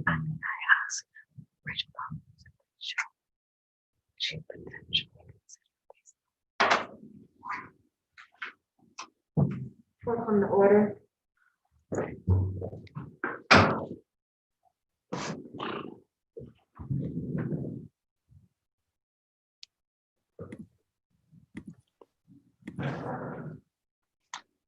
Ms. Hall, I apologize. You were mid-sentence, and as promised, I had to interrupt things because something came up, but I'm back.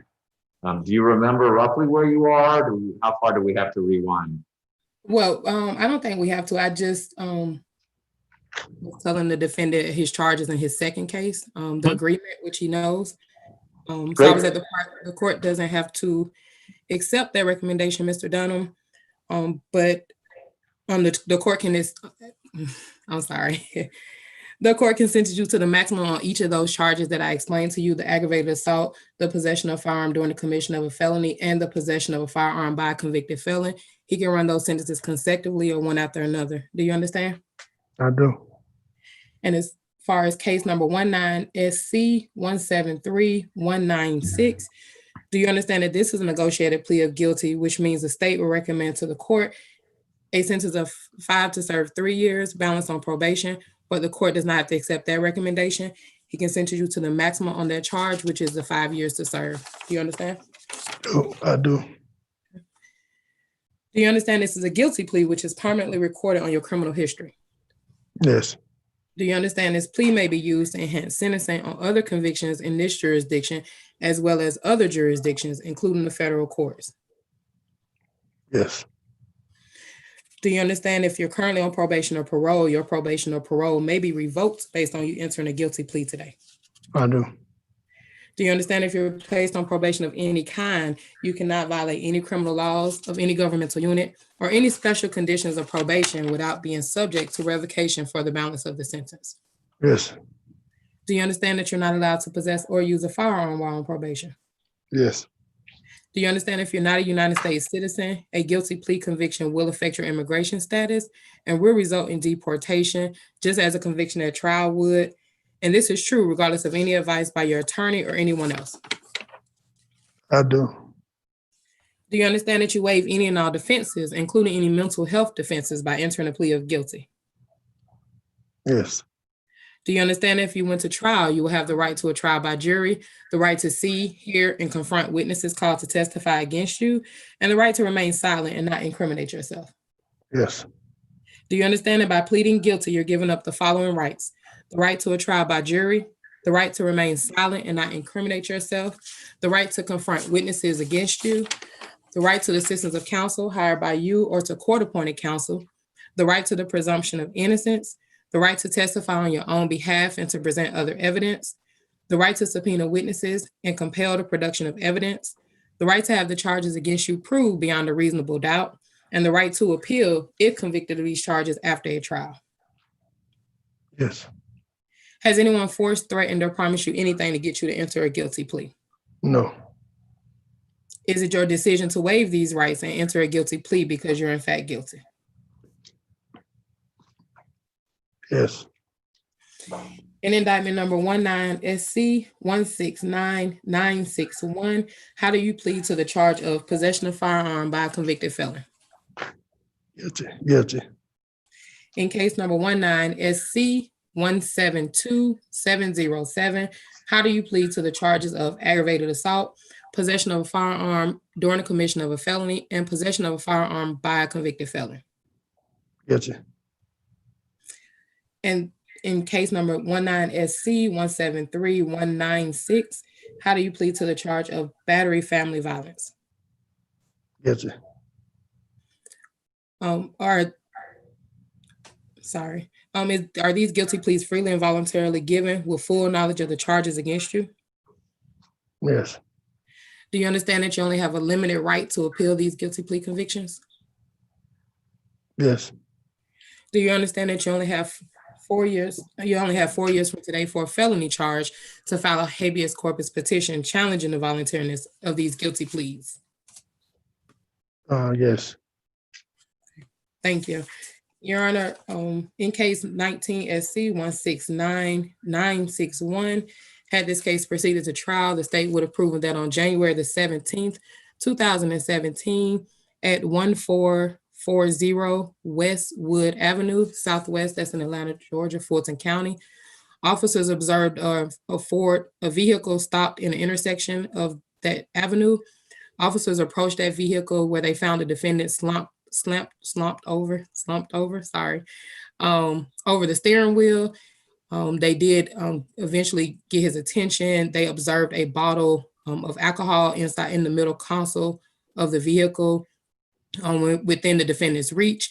They also saw a gun and a knife that was at the defendant's feet. They did do a sobriety test on the defendant, and they also looked up his record and saw that he was a convicted felon. I'm not sure. I wasn't a part of the case with the DUI charges that were apparently not indicted. So I'm not sure what happened with those charges. I'm just left with the possession of firearm by a convicted felon on that case, Your Honor. Well, if the car was stopped, I don't think they can charge him with DUI because he wasn't literally. I mean, if he's passed out and the vehicle stopped, it's not DUI because he's not operating. But that may be why it's not in there. Well, there you have it. Yeah.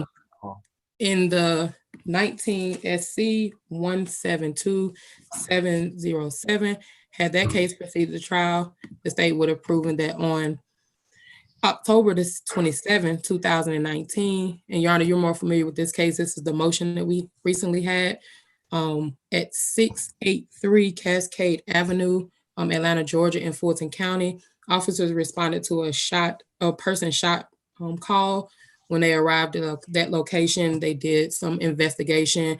There were witnesses there.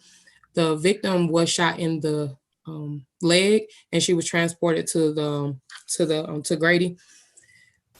Witnesses saw, the victim's mom followed the defendant, being able to get his license plate number. She didn't continue to follow, but she gave the information to police. Police ended up pulling up that tag number. It matched to the defendant. They were in short distance from his home location, so they started to go to his home, and they ended up coming across the vehicle that was reported involved in this incident. The victim in this case did ID the defendant as the person who shot her. And I'm sorry, I'm just trying to make sure I didn't leave out anything important. I believe that is all from, I believe that's all from that state. He was arrested on scene. He didn't really answer too many questions, but he did admit to being in the area when questioned, and he did admit to driving the vehicle at that time. That's all from the state. And as far as, Your Honor, the defendant's criminal history, he does have extensive criminal history that dates back to 2001. I have the Okay. repeat offender notice from the case ending in 961, which gets us up to 2009. He had an aggravated assault indictment, which he pled to in February of 2011. Are you aware of anything more recent than the 2011, other than the 3 cases we've got today, or was there sort of that 6-year lag?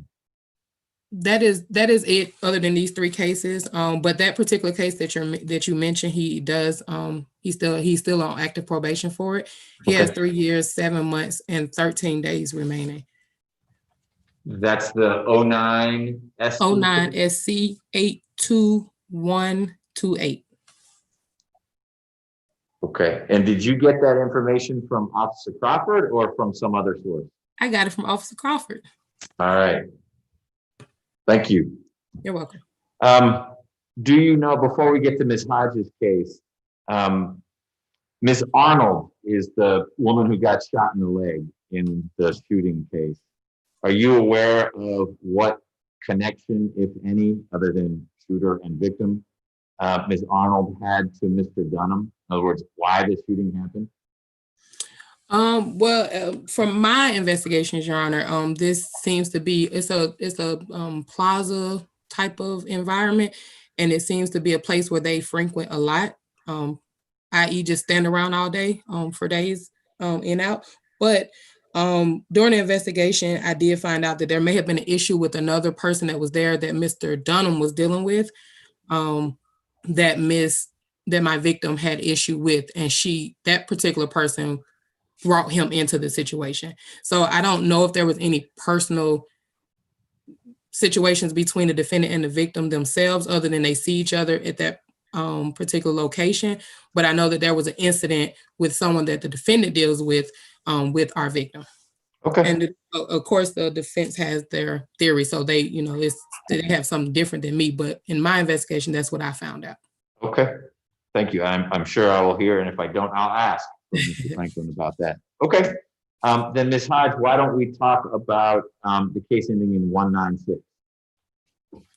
Yes, Your Honor. In that case, on April 23rd, 2016, Officer Pena, PENA, with the City of Atlanta Police Department was dispatched to 1450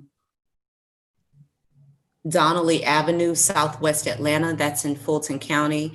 Once he arrived, he met with the caller, Miss Khalisa, Khalisa Johnson, who reported that she and Mr. Dunham had been driving on I-20 westbound when they started to argue.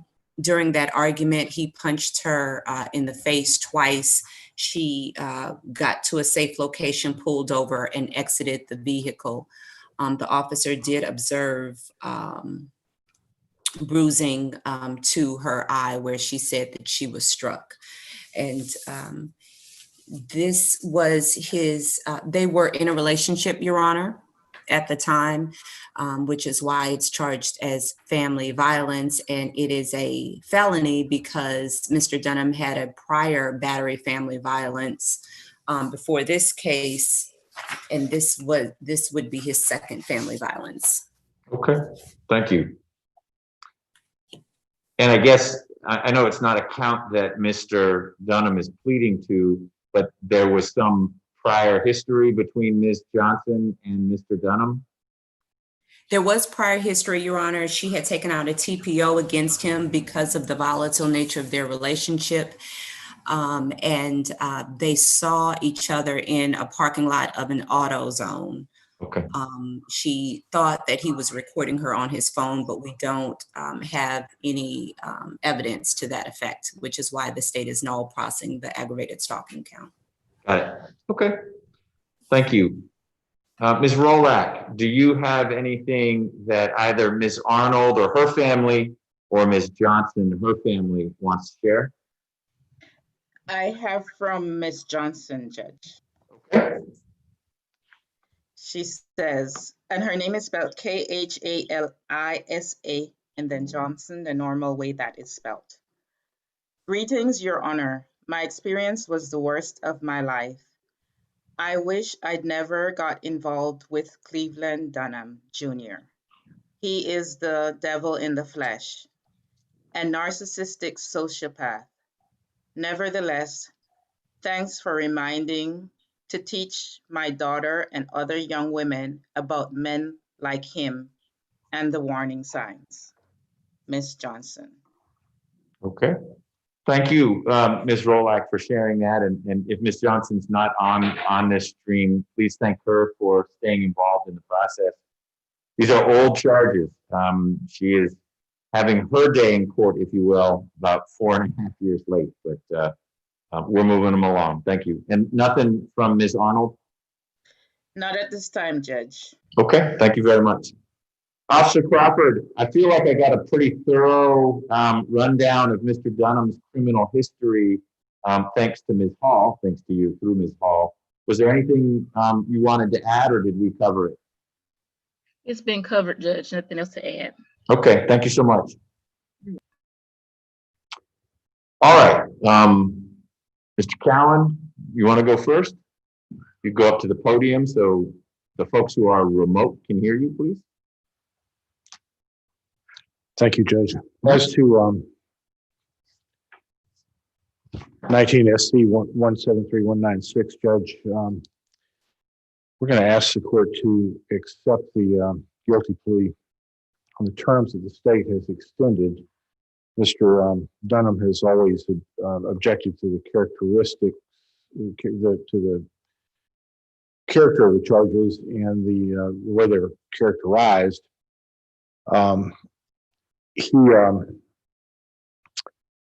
say this about Mr. Dunham, he has never been anything but respectful in my dealings with him, and he was working at the time that he was arrested and had been working for sometimes a truck driver both over the road and locally. And I believe his employer was of the mind that they would have taken him back if he was available. His mom is here today, Judge. She lives downstairs from the family, and he had recently married last year. This is to your left, his wife, Mrs. Dunham. And I believe that having spoken to Mrs. Dunham quite a lot, that her characterization of her husband would be starkly different than what the court's heard here today. Of course, the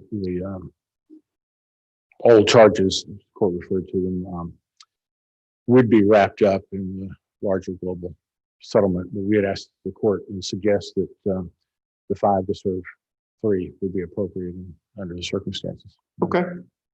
Thank you, Mr. Cowan. Appreciate that. Mr. Franklin.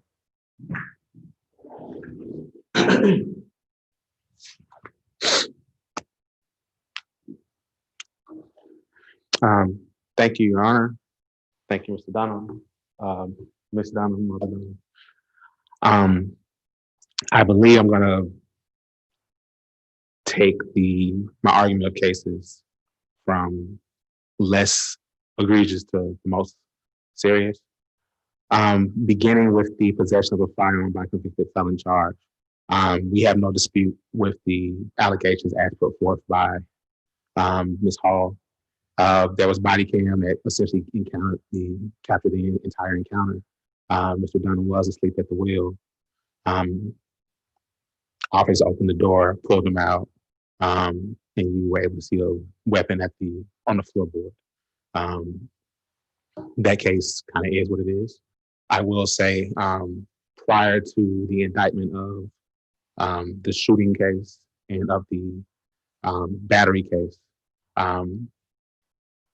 myself and Ms. Hall's predecessor, Ms. Iqbal, have reached a negotiated agreement as to a probated plea as to that case. It's not important as to today's resolution, but I just wanted to kind of let you know how that played into the development of the global offer. As it pertains to the battery case, the thing that I think is very important is that the encounter itself that kind of led us to everything. The police report does make mention of. You're talking about the battery case, not the shooting. Correct. So I have a question about that case because Ms. Hall referenced an AutoZone, and Mr. Dunham talked about an AutoZone sort of being where he hangs out and this place on Cass. Is that the same AutoZone or a different one? I think it's the same one. Okay. And I say I think it's the same one. Cleveland would hang out there. We saw some surveillance videos, some other stuff. You can just see a bunch of people. You see 2 people on one corner, and you can see a bunch of folks congregated further up in the video. As to the allegations themselves of what remains, there was some questioning by the officer. It was Cleveland's car. The complaining witness was driving. There was redness or bloodshotness to one of the eyes that indicated some kind of contact. But she was in his car. She was in his car and she was driving, so her face is away from him. And I say that to just kind of bring about, maybe I need to get a word a day calendar. It's a skepticism expressed by the officer, but not as strongly as the word skepticism, I guess, naturally implies, a curiosity as to what that is. And whatever the physical contact was that day, it certainly, she did not need medical treatment. That doesn't make any contact if there was any appropriate, but the incident itself is not severe. And the prior that he has, if I remember correctly, that makes it a felony this time, I believe it's from 2004. So it's not a constant, repeated indication that this is just how he deals with women. And I think that's also supported by the fact of the nature of the support that we've seen from his wife, Dolores Dunham, who's present in court. I text with her all the time. I know she's frequently been in contact with Mr. Cowan. And I know that mentally and physically, this process has been as impactful on her as anyone other than the complaining witnesses and Mr. Dunham himself. She suffers from lupus. I don't think I need to get into much more detail about how much anxiety and stress comes with that during this COVID era. She is dealing with some mental health issues related to some of the anxiety and stress. And she has, I hope you don't mind me sharing this, Ms. Dunham. We were texting the other day and she was expressing some hopelessness and concerns with possibly hurting herself, and I referred her to a crisis line that I had available to me because my wife was sitting right next to me, and she's at LMSW. But I say that because they are two, Mr. Dunham, Miss Dunham, are very deeply in love. And that's not the type of mitigation that I often present, but I did want to introduce that as we kind of paint the picture of who Mr. Dunham is as on a whole scale. Now, as we move to the charge that has kind of guided the entire negotiation, I've talked with Ms. Hall about this. One thing I think she left out, but I don't think there's much disagreement about. When we watch the surveillance video and Cleveland first arrives, you can see that there's kind of this conversation going on between Cleveland and Ms. Arnold. There is some contact. I'm sorry, Mr. Dunham feels that during the argument that Ms. Arnold spat on him. And you can see that Mr. Dunham, we call it mushing. It's not really a punch. It's like a strong shove to the face. What's the word? Mush. Mushing. Yeah. Okay. That's what we would characterize it as. And it's not like there's not a full-on attack or anything at that point in time. They continue. Mushes whom? Mr. Dunham mushes Miss Arnold. Okay. And the spitting. In response to the spitting.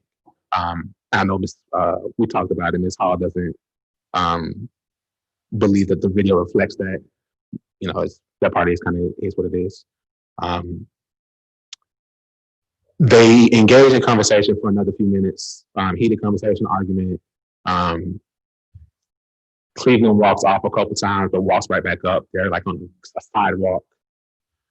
And this is also near the AutoZone and this pizza place. That same general area, yeah. And at some point in time, he attempts to leave. They go off screen at this point in time. We're only able to kind of see the front of his vehicle, and then you don't see the front of the vehicle, and you see that clearly he's gone and Miss Arnold is gone. So what happens during this part of time that we're not on camera is very critical to the case and kind of how we get to the offer. I'm going to say these things. It's not for the intention of victim blaming or attacking the character of Ms. Arnold. It's just contextually how we get to this offer of 10-3. Ms. Arnold undoubtedly has some mental health issues. She had been reportedly going around hitting some people at this location earlier. She gets behind Cleveland's car and kind of prevents him from leaving. He gets out of the car. The argument escalates. And I think Ms. Harvey agrees to this part that she then hits Mr. Dunham.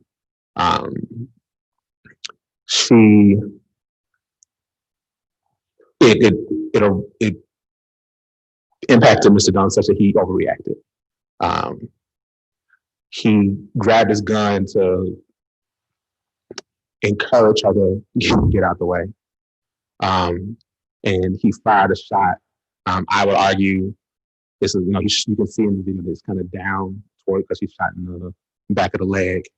I think that it is likely that he was just shooting at her to scare her, to make sure that she goes away. I certainly believe that there are grounds for Miss Hall to believe that he was shooting intentionally to hit her at the leg. That it's neither here nor there. I do think that it's in response to a person hitting you with a hand or fist. It would not be a self-defense kind of situation. But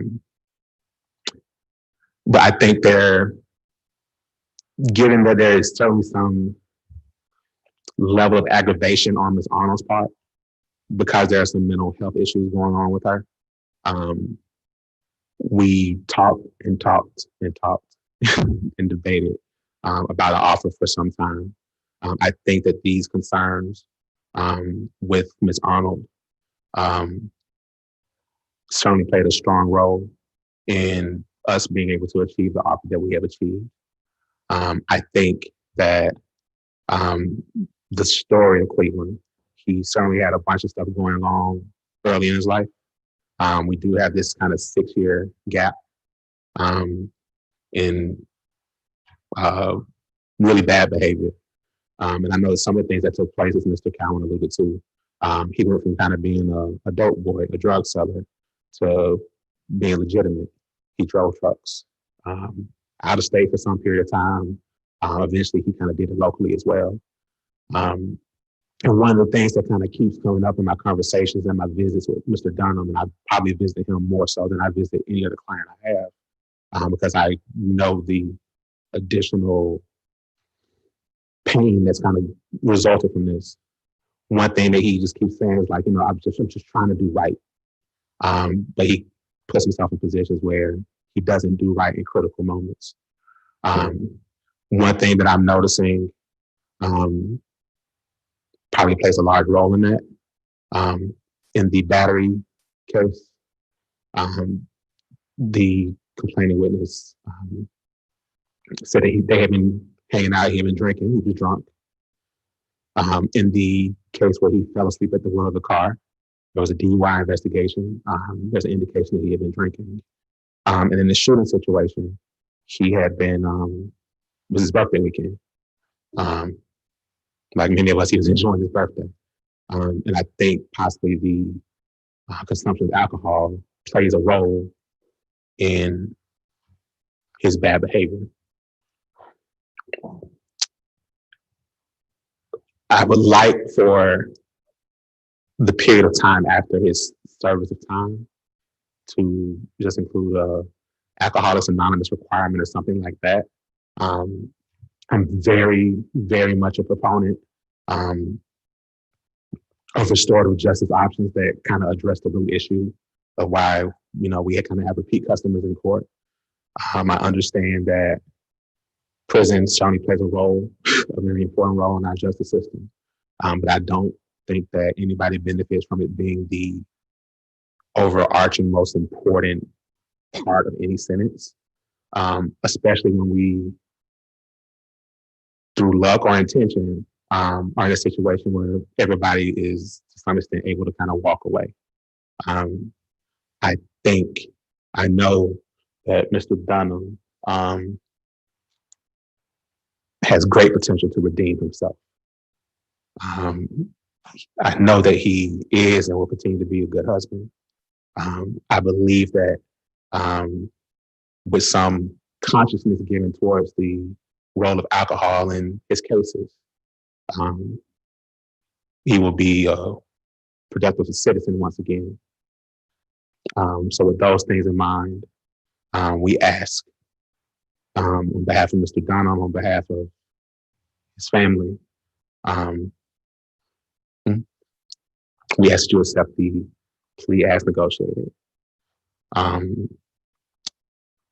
One thing I did want to check with Ms. Hall, I believe that to make the offer formally acceptable, the possession of a firearm charge 133, it was in the shooting case, it was charged under some subsection 133. It needs going to be amended to 131B. Right. Is 133 the 15-year charge? It's now a life. It's a mandatory life. Okay. I don't think that's what people intended.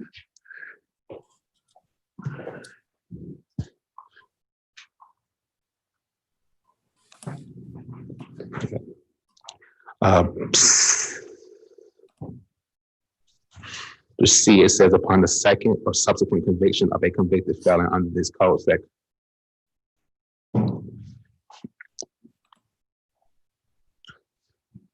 I read this and as I read it out loud this time, I think it may be a 1 to 5 because he hasn't been convicted under 133 before. Correct. I had advised him that he was facing a life sentence.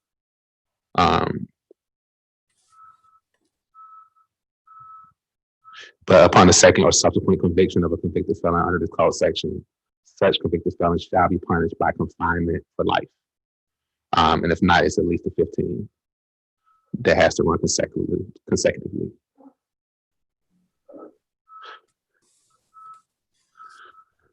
In 1 second.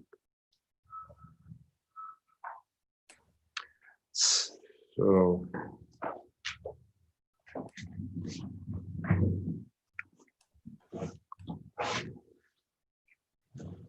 So what is that? Did you read up the stuff I gave you? So you definitely have a prior conviction under 131. And as I read it, I thought we were falling under this. It's still a very severe sentence, but there's a possibility it may just be 15 as opposed to actual life. Doesn't change my advice because 15 is the max sentence. Yeah, I got you. It's still good. Yeah. Okay. Have I forgotten to say anything? Oh, pretty much you did. You really much covered it all, man. So, you know, just waiting on him to, you know, you put my life down for the wife. Okay. You know, accident, you know, wasn't intentional.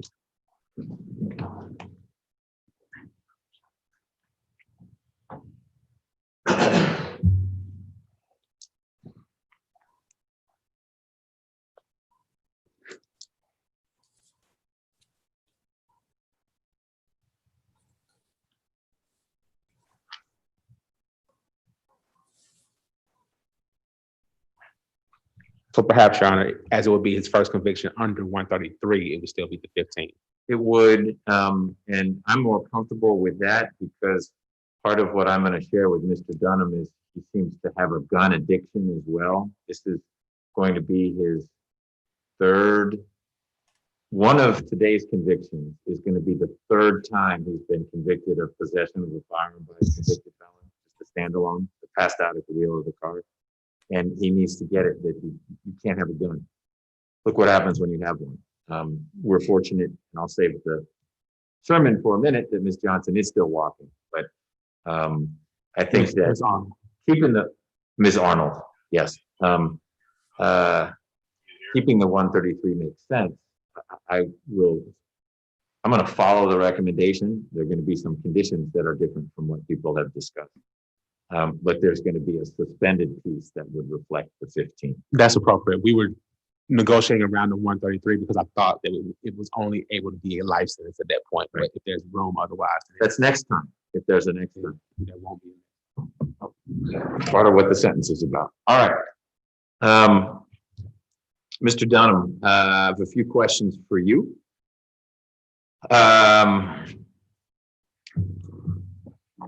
How long have you been in custody, ballpark? Maybe a year, like a year. About a year? And were you working before then? I know you were a truck driver, but in the month or so leading up to, so you were arrested in October of last year. Yes. So in the fall of last year, were you working? Yes. Doing what? Truck driver. So you were a truck driver up until then? Yes. Okay. He was released on a bond, and then the indictment from the battery case showed up, and he was taken back into custody right when we were assigned to your courtroom. So sometime in February, I'm not. Got it. So that we would be asking for a credit date from the February date. Okay. All right. And how long have you and Ms. Dunham been married?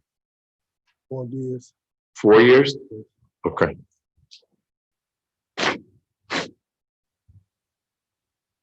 So tell me, if you're a truck driver, what you're doing hanging out at that AutoZone, et cetera. You just didn't have a route that day? That seems to be a place where you end up and then unfortunate things happen to you and ladies who are around you. When I get off work, that's sort of like a place I used to go after work. Okay. You know, I have a couple of guys I've been knowing for years. I used to go through there and we mostly talk. Okay. I'm not sure if the court has ever watched The Wire. I've watched The Wire. Yeah. So there's I forget what season it was, but there's kind of a discussion about the corners. Yep. Being the poor man's country club. Yep. That's kind of what this plaza is for a lot of people in the neighborhood. So I'm familiar with locations like that. I'm just trying to balance the claim, I'm a truck driver, and yet he's got it sounds like the situation with Ms. Johnson was around the auto zone. The situation with Ms. Arnold was around the auto zone. So you seem to end up spending a lot of time there, which we'll address. But what you're helping me understand, Mr. Dunham, is that's where you might relax after you've been driving for a while. Before I go home, I go over there. Okay, 2 hours. got it. And tell me what's home address now? If you were released today, what would your home address be? 845 North Central Avenue. And where's that? That's it's in Hateville. It's in Hateville. Yes. But am I correct that the auto zone and the pizza, the wings, I think it's like Johnny's Wings or something, that's on Cascade? Yes. And that's Atlanta. Yes, Atlanta. Okay. So if you're at home, you're not real near that. About Okay. 30 minutes from there. Okay. And does your wife now reside, back in October of last year, she was sort of half South Carolina, half here, had a South Carolina's driver's license. Is she now, as best you know, I know you've been in and out, but she's now Georgia resident? Yes. Okay.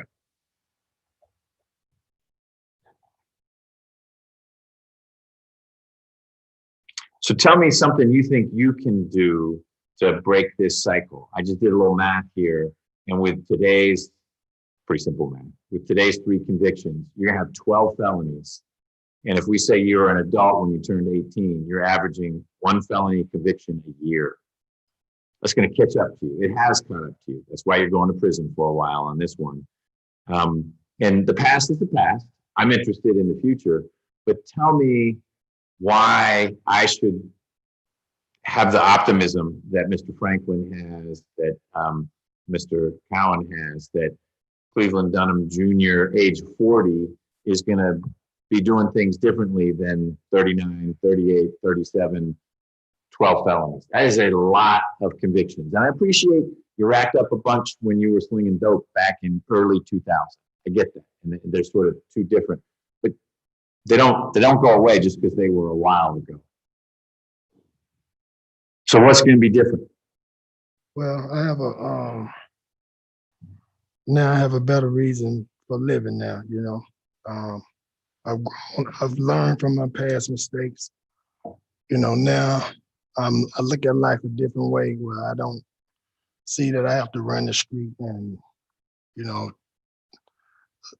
seek attention anymore. You know, I have somebody that I love at home, somebody that loves me at home. And, you know, doing my bid that I done, last bid that I did do, I lost my father while I was in there. So, you know, it really kind of took a piece of me away. Being that my mom has got up there in the years now, I've been really trying my best to be around for the years that she have left and show her that I can be a good son, you know. Do you have brothers or sisters? I have one sister. Is she local? Yes. Do you have kids? Well, there are 2 reasons, and you mentioned them both, your mom and your wife sitting in court, that are reasons for you to try to do something a little bit differently as you go forward. But, you know, old habits die hard. It's not going to be easy. You're going to have those friends who are going to say, hey, come on down. You just finished that long trip. Come on down to the auto zone, or whatever it is they say. And you're just going to be thoughtful about how you handle that, because you know, the consequences start to pile up. That's one reason why things are playing out the way they are today. All right. Well, Mr. Dunham, I find that there is a factual basis for each of the 3 cases. The oldest one, in terms of when the incident happened, the case ending in 196, that was, I guess, flowed out of your relationship with a different woman, Ms. Johnson. I trust you and she have parted ways, and you haven't seen her or talked to her anytime recently? No, sir. Okay. But I find there's a factual basis in that case. The easiest one is the next case from January 2017, case ending in 961, where you're drinking and you've got a gun years after you shouldn't have a gun. And it's not illegal to drink, but it clearly, if you drink too much, that's causing problems for you. And I agree with Mr. Franklin. A common thread in these three cases, it may infect some of the others, is you abusing alcohol. And it's not helping you out.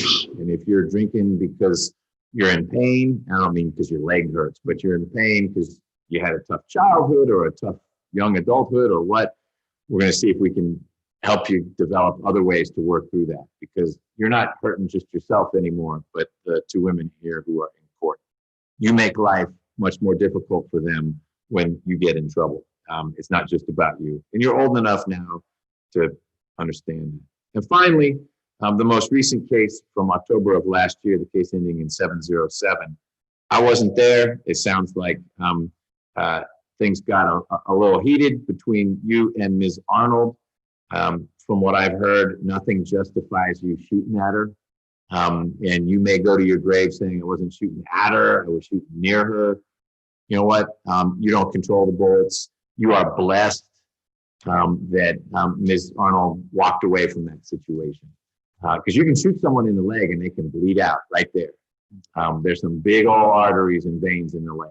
I've had murder cases where the defendant says, all I did was shoot him in the leg. Well, tell that to the family of the deceased. And then we're not talking about 3 years or 5 years. We're saying, you know, your wife can come visit you down at whatever state prison for the rest of her life and your life. So I don't know what it's going to take to get you to leave the firearms behind, but you and they don't mix well. That's, in my mind, the main reason why you're getting the sentence you're getting. These other things are serious, but we tend not, to Mr. Franklin's point, lock folks up because they're sick. If it was just an addiction we're talking about, try to get you into drug court or something like that. But it's more than that. I got to see you interact with the law enforcement officers on the 27th, and you weren't so intoxicated that we blame the shooting on the alcohol. We blame it on you. And what happened there is totally unacceptable. And you're not a young hothead anymore. So that makes it all the more concerning, and it needs to not happen again. I also find that your pleas are knowing and voluntary. Knowing means you've understood all the things we've talked about, and if you didn't, you huddled up with Mr. Cowan or with Mr. Franklin. Do you have any questions about anything Ms. Hall said or Ms. Hodge said or either of your lawyers have said? No. It's okay if you do. Questions are fine, but now's the time to ask them, not once we're done. And we're not quite done. I haven't told you what your sentence is yet. You may have a question then, and you can ask your lawyers then. I'll let you do that. But at this point, do you have any questions? Not really. You say not really. You have a small question? No.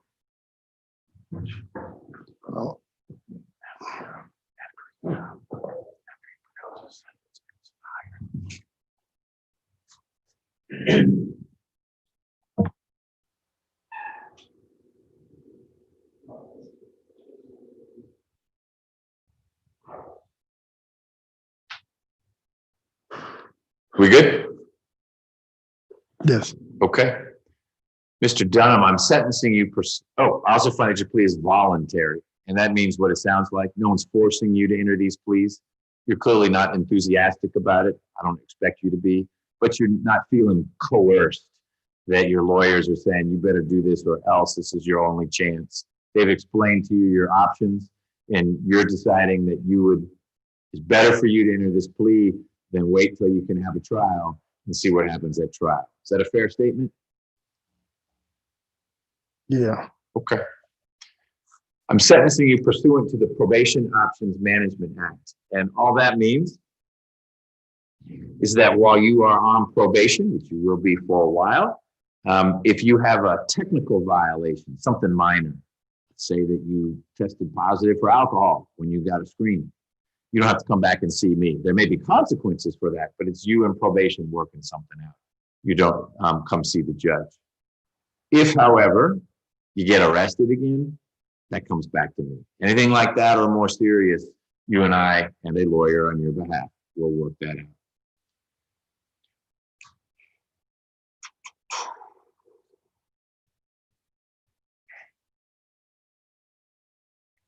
So taking the cases in numerical order, the way they appear on the calendar, in 19 SC 169961, which is you passed out at the wheel of a car with a gun at your feet, your sentence is going to be 5 years to serve 3 years with the balance on probation.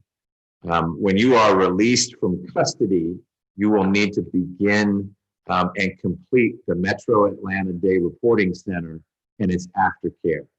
That is something which in the initial days you will go to every day. Now, if it's times like these where you and I are wearing a mask, you'll do it virtually. But if things are a little better on the public health front, you'll actually show up. You will learn at the Day Reporting Center a whole lot about the demons that are making you drink and be angry and have the results that have led to 12 convictions in 12 adult years. It's meant to rehabilitate and give you tools to deal with the things other than the tools you've been using. So I think we can agree. If we agree on one thing, it would be the tools you've been using haven't done you very well. So these will be better tools to deal with stress and anger, and whatever you're feeling, depression. I'm not the doctor here. That's the Metro Atlanta Day Reporting Center. I'll tell you that's a special condition of your probation. If you get kicked out of the Day Reporting Center because you don't show up or you're doing something you're not supposed to, that's the kind of thing that comes back to me. That is not a technical violation. And I don't know, but I could conclude from that we need to use a sterner form of getting you on the right track. You're telling me you've got 2 good reasons to try to handle things a different way. You graduating from the Day Reporting Center would be another way you're showing the whole wide world that Cleveland Dunham Jr. is going to finally step into that role of husband and son supporting his mom. You'll also need to, that's the wrong case. So you'll need to enter into and complete the Day Reporting Center and its aftercare.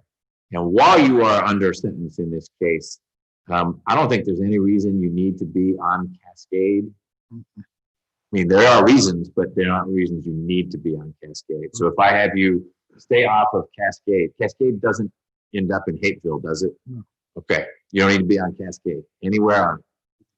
I'd say stay out of Atlanta, but that's a big old city and you might have reasons to be in Atlanta that are work related or whatever, but you stay off Cascade.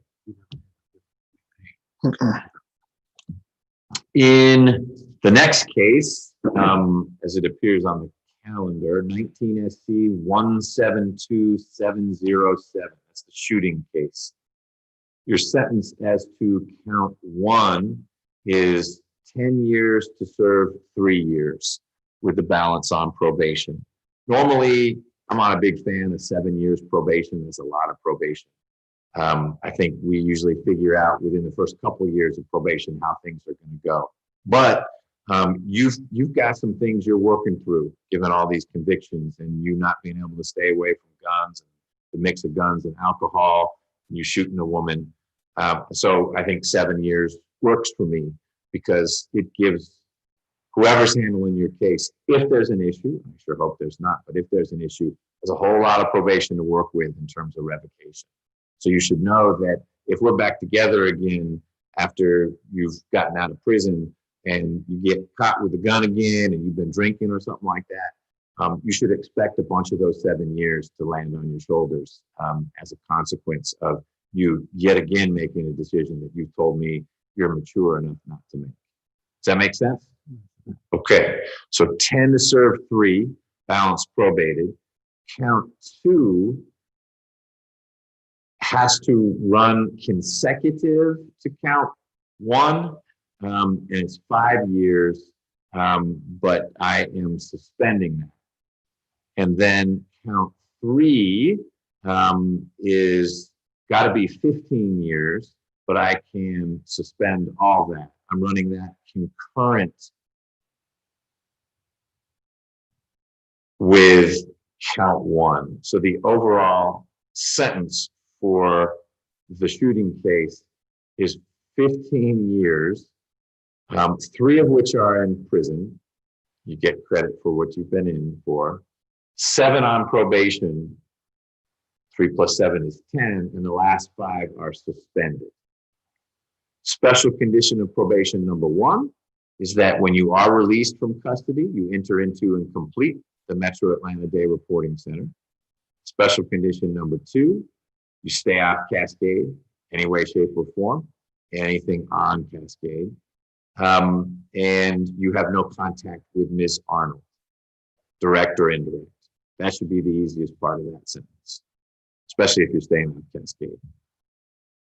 Finally, in 19 SC 173196, count 1 has been dismissed. Count 2, the sentence is 5 years to serve 3 years with the balance probated. Special condition number 1, enter into and complete Metro Atlanta Day Reporting Center. Special condition number 2, stay off of Cascade. Special condition number 3, no contact with Ms. Johnson, direct or indirect. You don't call her, you don't write her, you don't text her, you don't have anyone on your behalf do that to reach out to her. If she presents me, meaning the state, and then ultimately the court, with evidence that you or someone on your behalf is trying to reach out to her for good or for bad, that's going to be a problem for you. Understood? All these sentences run concurrently with each other. So as a big bundle, I think it makes sense given the age of some of these charges.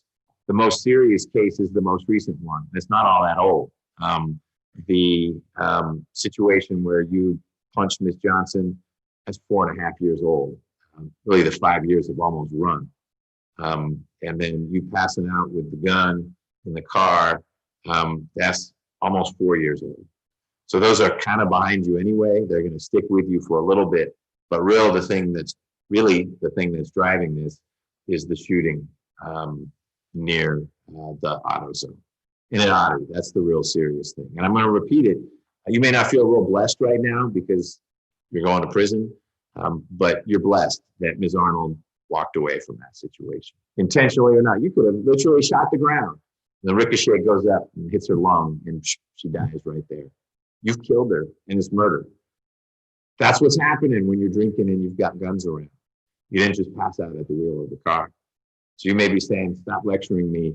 I'm just trying to keep you from facing charges that you can't get out from underneath, because lucky number 13 is the next one. Let's hope there's not a number 13.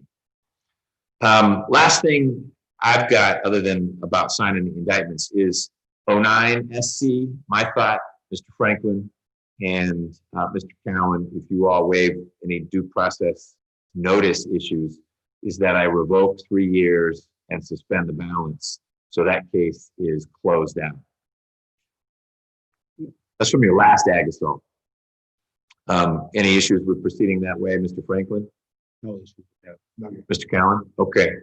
So Mr. Dunham, in light of your 3 convictions today, I find that you violated your probation in 09 SC 82128, and I will revoke 3 years in that case and suspend the balance in that case. So when you are done serving your time for the revocation and your 3 convictions, that case will be closed out and you'll be on probation just for the 3 cases that we are resolving today.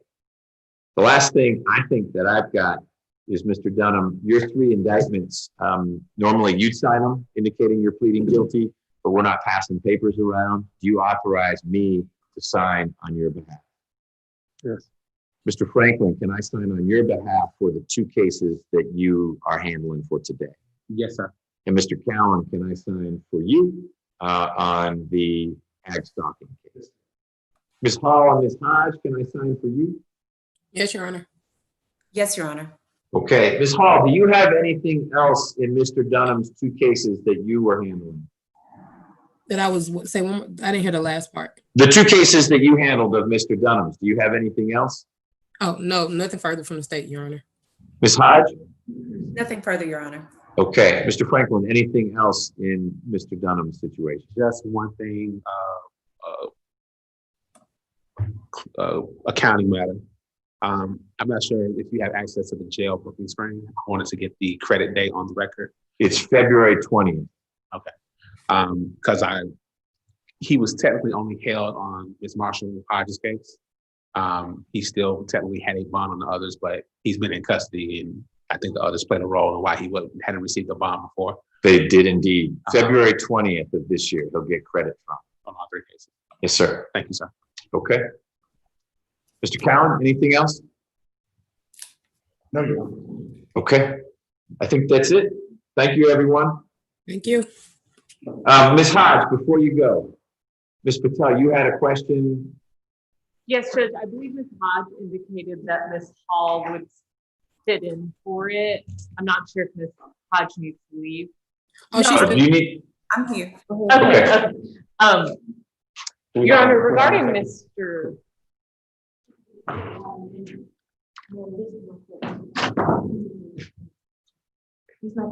Yes, sir. Regarding Mr. Ortega Ramirez, when we spoke in the back, he indicated that he's having some difficulties accessing just normal services you'd get at the jail because he doesn't speak any English. And currently he's housed, I think, on 2 North, and they don't have any Spanish speakers on that floor. I was wondering if Your Honor could order him to be placed on a separate floor if that was a thing.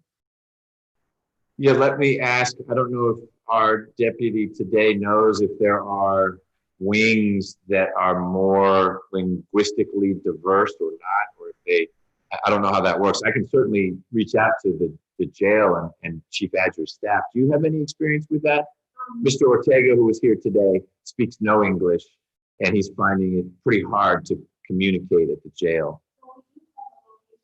I believe it's on the first floor. That's what he told me to.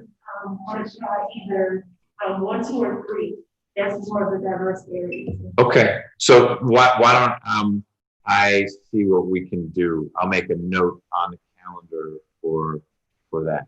Okay, because my second follow-up would be if there isn't anything we could do, I was going to ask if Your Honor could do an order to request a haircut and his fingernails to be cut. But I don't think we have to get there yet. If he can move floors, Yeah. someone can do that for him. Okay. It would be more accessible on the first floor. Okay. And is it 1 North, did you say? Okay. Great. Let me make some inquiries, and if they need an order to make that happen, I don't have an issue with that. I assume, Ms. Hodge, you're neutral on that. Yes, Your Honor. No objection. Okay. Thank you. All right. I think that's it for all of you on the call. Thank you for all your time. The last plea took a little while, but it's good to have addressed those 3 cases. I appreciate it. And Your Honor, I think I heard you say this earlier, but I just want to confirm I had a case on the 2:30 calendar, which has been reset. Is that Mr. Richmond? Yes. Yeah.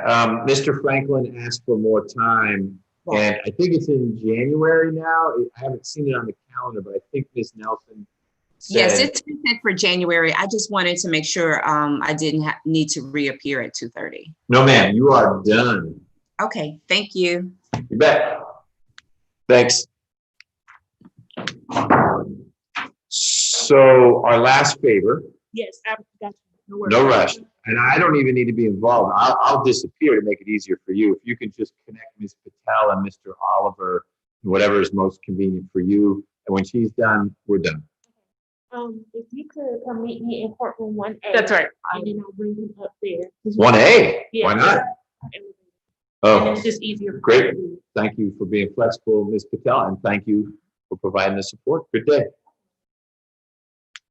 So I was audible with the mask on? Good. Excellent. That's what I figured. Yep. No, that's good. The guy, you'll remember his name. I don't. It was Judge Downs's court report. It was a gentleman, one of the few male court reporters. You obviously were the gentleman who passed. A while ago, I was an ADA. I think that, but here was his thing. If he couldn't hear, he'd push his chair back and throw, like he was like he had done something bad. He always was so nervous going in there. I would speak extra slowly and extra loudly because he wouldn't say, I'm sorry. Most of the, I'm sorry, I can't hear you. Could you slow down? But he shoved, because his chair on wheels, he shoved back and throw his hands up and just looked like you had called his mom a name. And then, Judge Downs, and that makes her mad. And so the poor person who, it may just be someone from New York who talks fast. And sure, they need to slow down. But yeah, Mr. Brown, that was the volatile reaction to not being able to hear what's happening.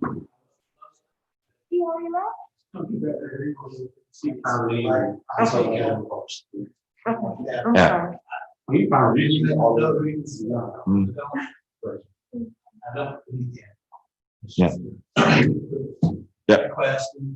Yeah. Well, yeah, I'll get another call in a little bit, but person is out of surgery and recovering now, so all good. How's your break been going?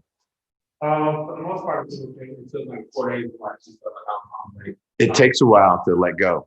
especially like most of my clients have my cell phone, Mm-hmm. and even though I know I'm on vacation, I can't not answer Nope. the phone. So I think like last Thursday, I just ignored a couple calls. And some text messages that said, I'm on vacation. Yeah. It's super important. I don't mind doing stuff. Yeah. Well, thank you for coming in today. It was good to take care of these things. So, thank you to deal with this. But you had a question. Yeah, I want to, your understanding as to some time calculation stuff. Generally, when a person bonds out, so theoretically, Mr. Dunn, he got arrested on the DUI gun case. He bonds out, he's out for a while. They're not typically entitled to that time once they bond out, correct? Right. It depends. I have in the past, if there was a meaningful chunk of time, let's say your guy was in for 6 months. Let's take Ms. Grant. Let's say she got a bond. But assume she pleads to something that's not life. Let's say she got a bond and then went back in for a while. Boy, you'd have a hard sell to her if she wasn't going to get credit for all that time in. And even though she did something unwise that caused her bond to be revoked, I think it's a fair argument to say, give me credit for this huge amount of time. I don't know how much time Mr. Dunham had in connection with the others. He wasn't going to get it. So it's good you didn't ask. But I think that it's case by case. I don't think there's a disentitlement, but I don't think the jail will automatically do that math. Yeah, I didn't think so. Especially here, because it's different cases, which is why you were wise to point out, hey, right now he's earning time only against the ag stocking case. And really he's not, it's mostly against the shooting case. Right. And so